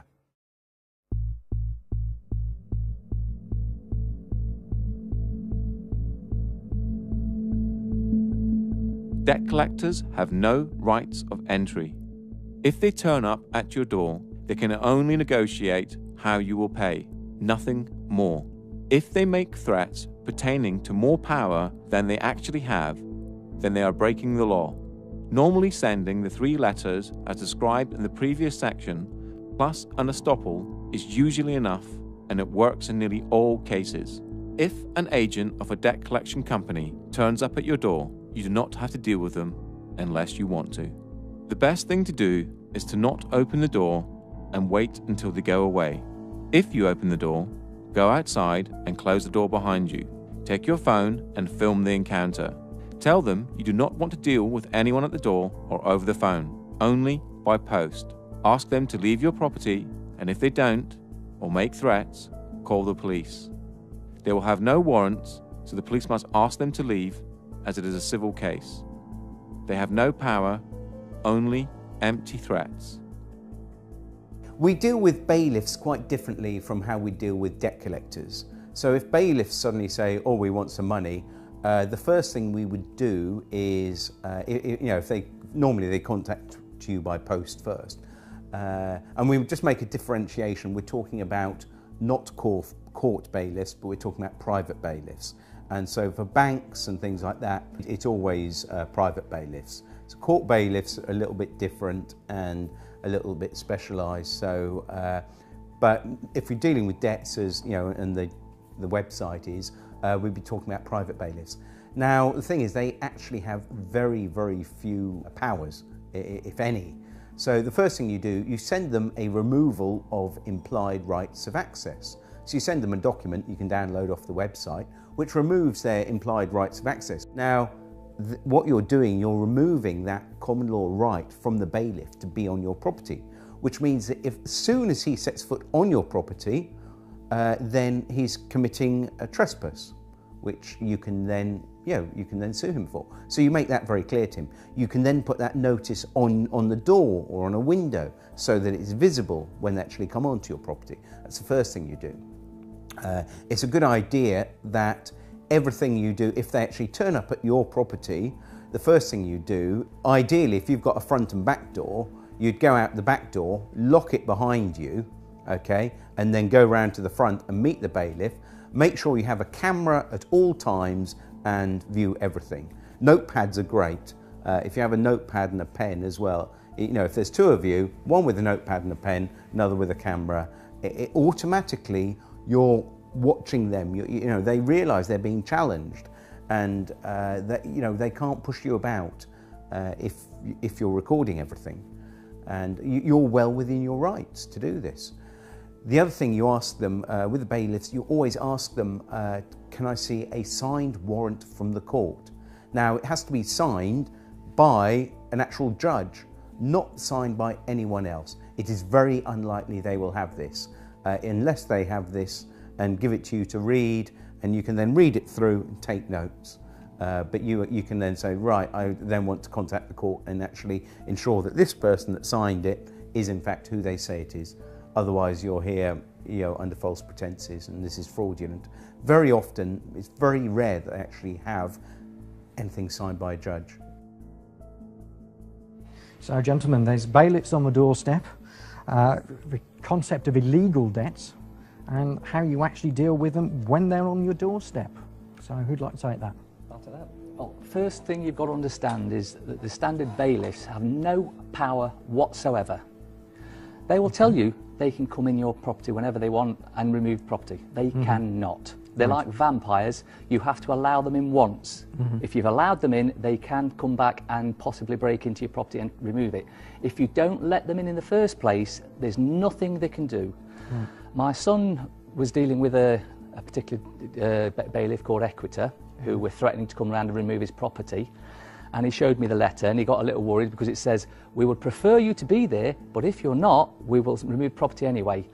And just to put his mind at rest, I actually phoned up the bailiff and stated that they'd said they were going to come and remove property, to which they replied, "Yes, we can legally come and remove property because once we've had a walk-in possession order." Now, a walk-in possession order is when they've actually walked into your property and started jotting down what you've got. Right. If you never let them in the first place, they can't get in. And the bailiff admitted that if we've not entered your property, we cannot get in. Mm-hmm. One of the tricks they will do is try pushing past you. Right. If they touch you, that's assault. Call the police. What, just touching you? Touching you is assault. Okay. So they can't push the way in, force past you, that's assault. If they do that, call the police there and then. And they will back off, and also threaten them with a Form 4 warning, which you can send off to their certificating court, right. And they basically could lose the job for that. Right, I'm going to go. What are you doing? Film this, please. Don't obstruct me. I'm not obstructing you. Right. Show us the warrant. Give us the keys. Show us the warrant. Let me have a look at the warrant. Bring 999, please. See it. 999. 999. You're not going in without a warrant. You don't tell me what to do. I will. I just did. Yeah, well, you're wrong. I'm wrong, am I? What am I wrong about?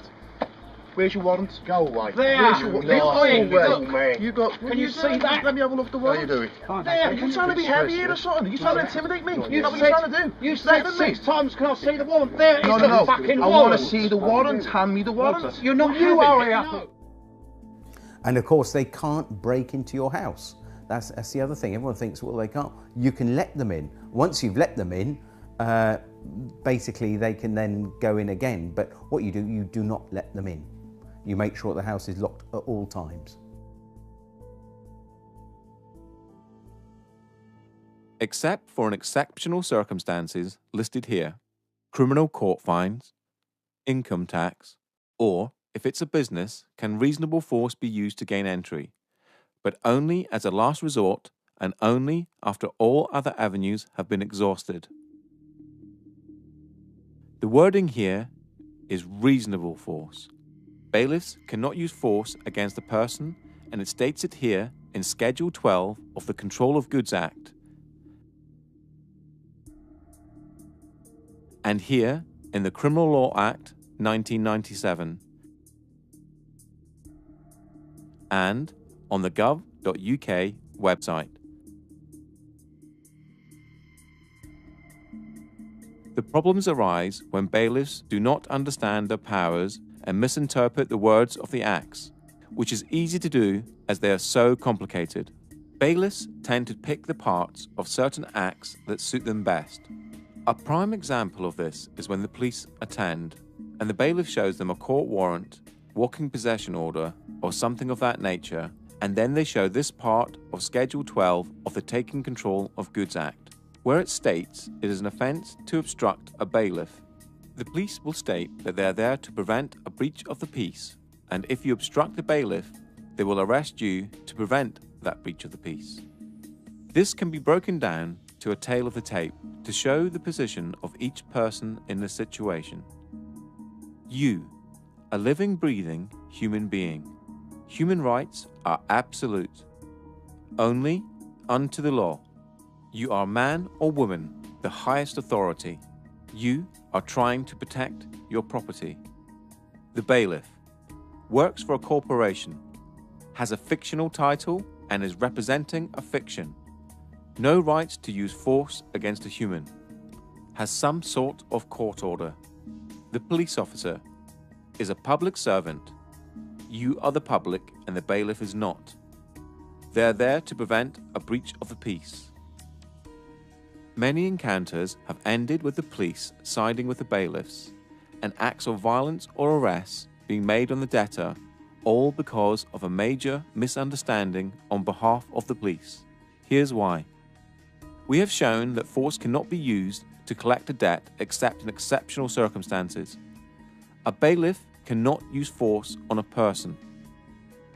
If you are standing in front of your door and peacefully resisting, they cannot move you out of the way.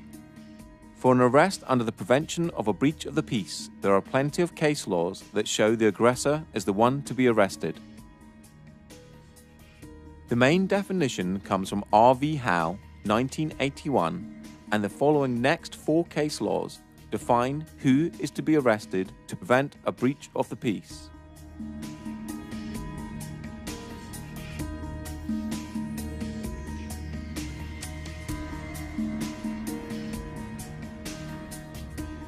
You cannot be obstructing a bailiff from his duties, as using force on a human is not his duty.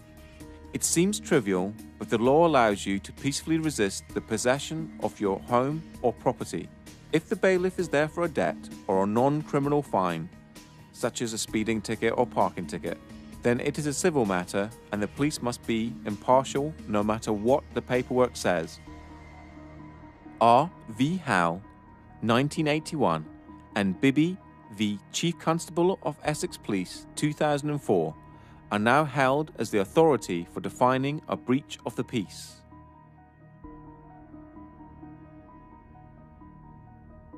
The main one to remember is the threat must come from the person to be arrested. That means if a bailiff tries to touch you or move you out of the way, they are the one to be arrested.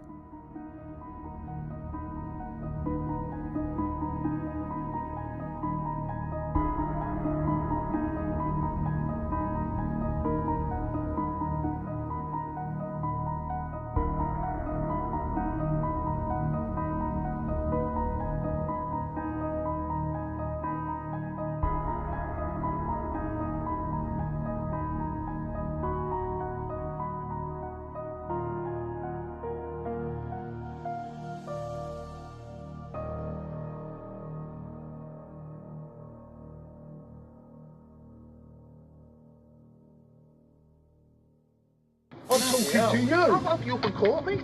Oh, please do. Oh, I will do. What's your name? Higgs. H-I-G-G-S. First name, Paul. Date of birth, 5/9/55. I'm being intimidated and threatened. Your opinion is worth less than something I might trod on.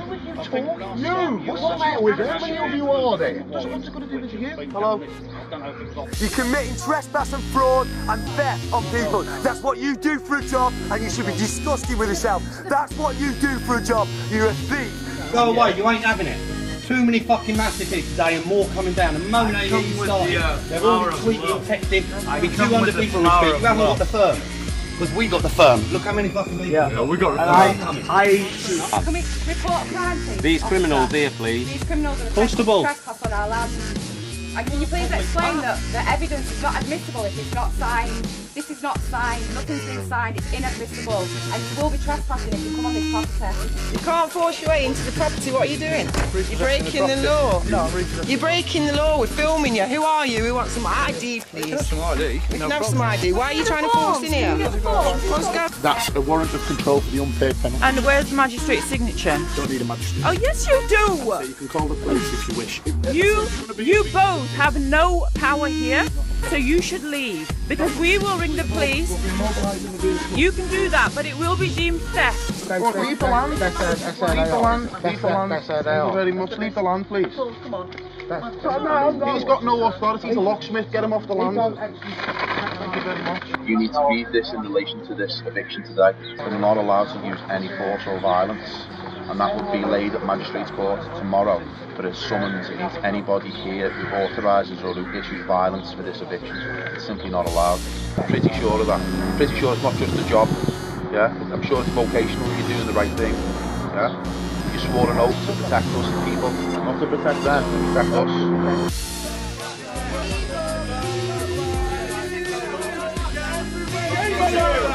This is going to happen wherever you guys go from now on. You people need to really think about what you're doing, please, before it's too late. And don't be arrogant, Mr. Koresh. You really have got a problem there. We've got warrants to enter the property. No, you haven't. No, you haven't. Don't touch the female, mate. Don't touch her. Not touching her. Don't touch her. Right. I'm not touching her. You're not coming in. You're not coming in. You're not coming in. Right. CAU. Not the job done. Good night.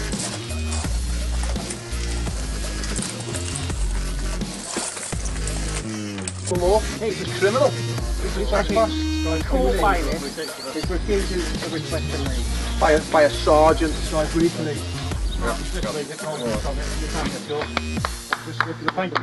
Thank you very much, constables. Absolutely, you're going to be heroes online. Absolute heroes. Well done. Absolutely amazing work. You've just made history in this country. You've just made history in this country.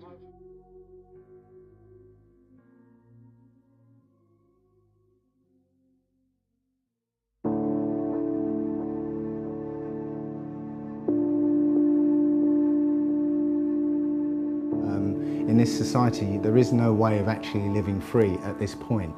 I've had the idea to find some land somewhere, you know, buy a piece of land and build my own house and live apart from the system. The system will not allow you to do that. They will come for you and kick you off your own land and force you to live the way they want you to live. What I feel is quite important is people need to get educated. People need to start waking up and realise what's going on around them. Generally, people tend to only give a damn really what's happening when it's actually on their doorstep and it's happening to them. But unfortunately, we can't wait for that to happen. We need to realise that we're all one and the same. We all need to look out for each other and protect each other, because we've got a system now that's been built up around us. We've got a corporate web of an empire that's completely taken over every aspect of our lives. So, to people who are worried about debt, again, don't worry about it. You got family, you got kids, you got real problems in life. Worry about those. You know, debt is not something to worry about. Fair enough, some people have mortgages, but again, as I said earlier, you start dancing with the devil, you're going to get burnt. You know, you play with fire, you're going to get burnt. You're going to sign agreements that banks own your house, you're going to get burnt if you don't pay that. But in terms of consumer debt, you know, personal loans, unsecured debt, fuck it. Yeah, you won't be able to get a mortgage for 6 years. And who's got enough money to save up to buy it for a deposit for a mortgage? Anyway, I don't know. So just don't worry. Live in love. Get Out of Debt Free we've got one piece of the jigsaw, but there's so many things that need fixing on the planet, like health, education, law, everything. There's so many pieces, and I've been at, I think, 8 different festivals this summer, and I've seen tens upon tens of, probably 50 different speakers, and all of them have got a little bit of the jigsaw, and I'm sort of just trying to see how together that we can build a new sort of reality based on fairness, you know, because when you realise that, hang on, they're spraying stuff in the skies, they're putting stuff in our water supply, and you know, they're cutting down rainforests, and these are all problems. Now, I've got the answer to one of these, but you know, to change the world, we've got to sort out all these problems, I feel. The people stand above the government stand above citizens. And in America, we've taken the term citizen from them, but citizenship was actually created with the abolition of the slave trade. And it was so that slaves could be given the same rights as the free people, but without the same power. So the citizens were always going to be ascribed their rights and responsibilities by the government. And it was so that they could keep a finger on the ex-slaves. You know, whereas that's now been applied to everybody everywhere, and now obviously you have good citizenship classes at school, and citizenship is on the curriculum now. So all this is being not brought in for us, it's been brought in for a couple of generations' time, when it's totally normalised that everyone is a citizen who only has rights and responsibilities because the government gave them to them. And the standing as the people will be long forgotten by them. The sadness of this is that there is a lot of people out there that are involved in the commercial construct and are doing things every single day for one reason, that's basically to survive. So they have to go to work every single day and know that what they're doing is not moral. But they have to do it because they feel that there is no other way they can support their families.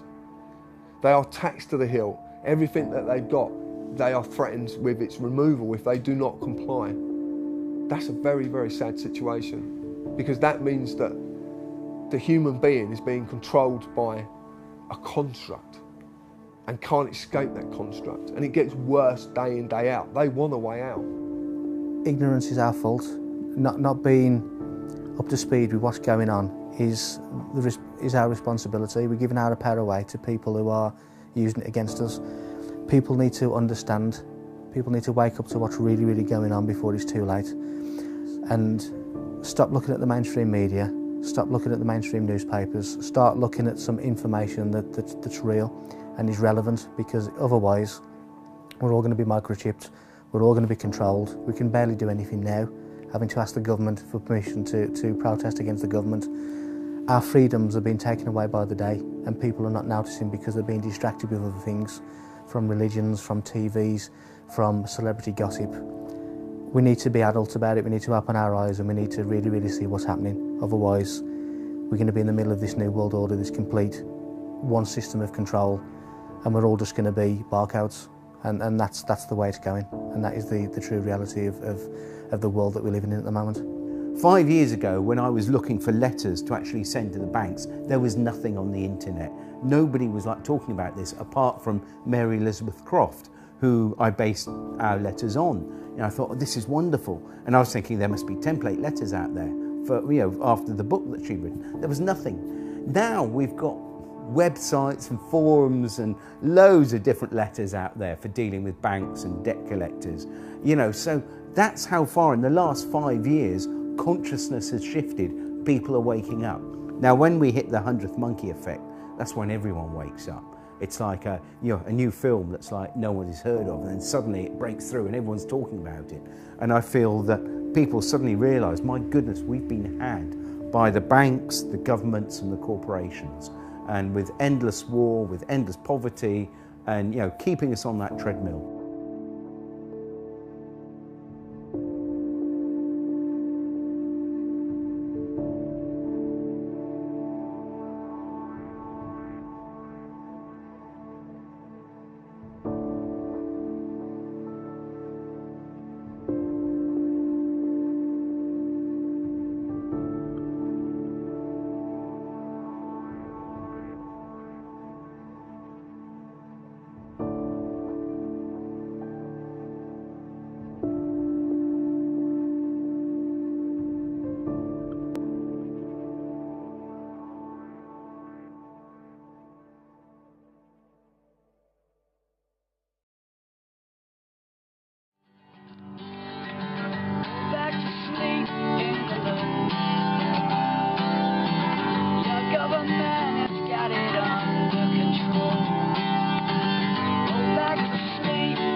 you.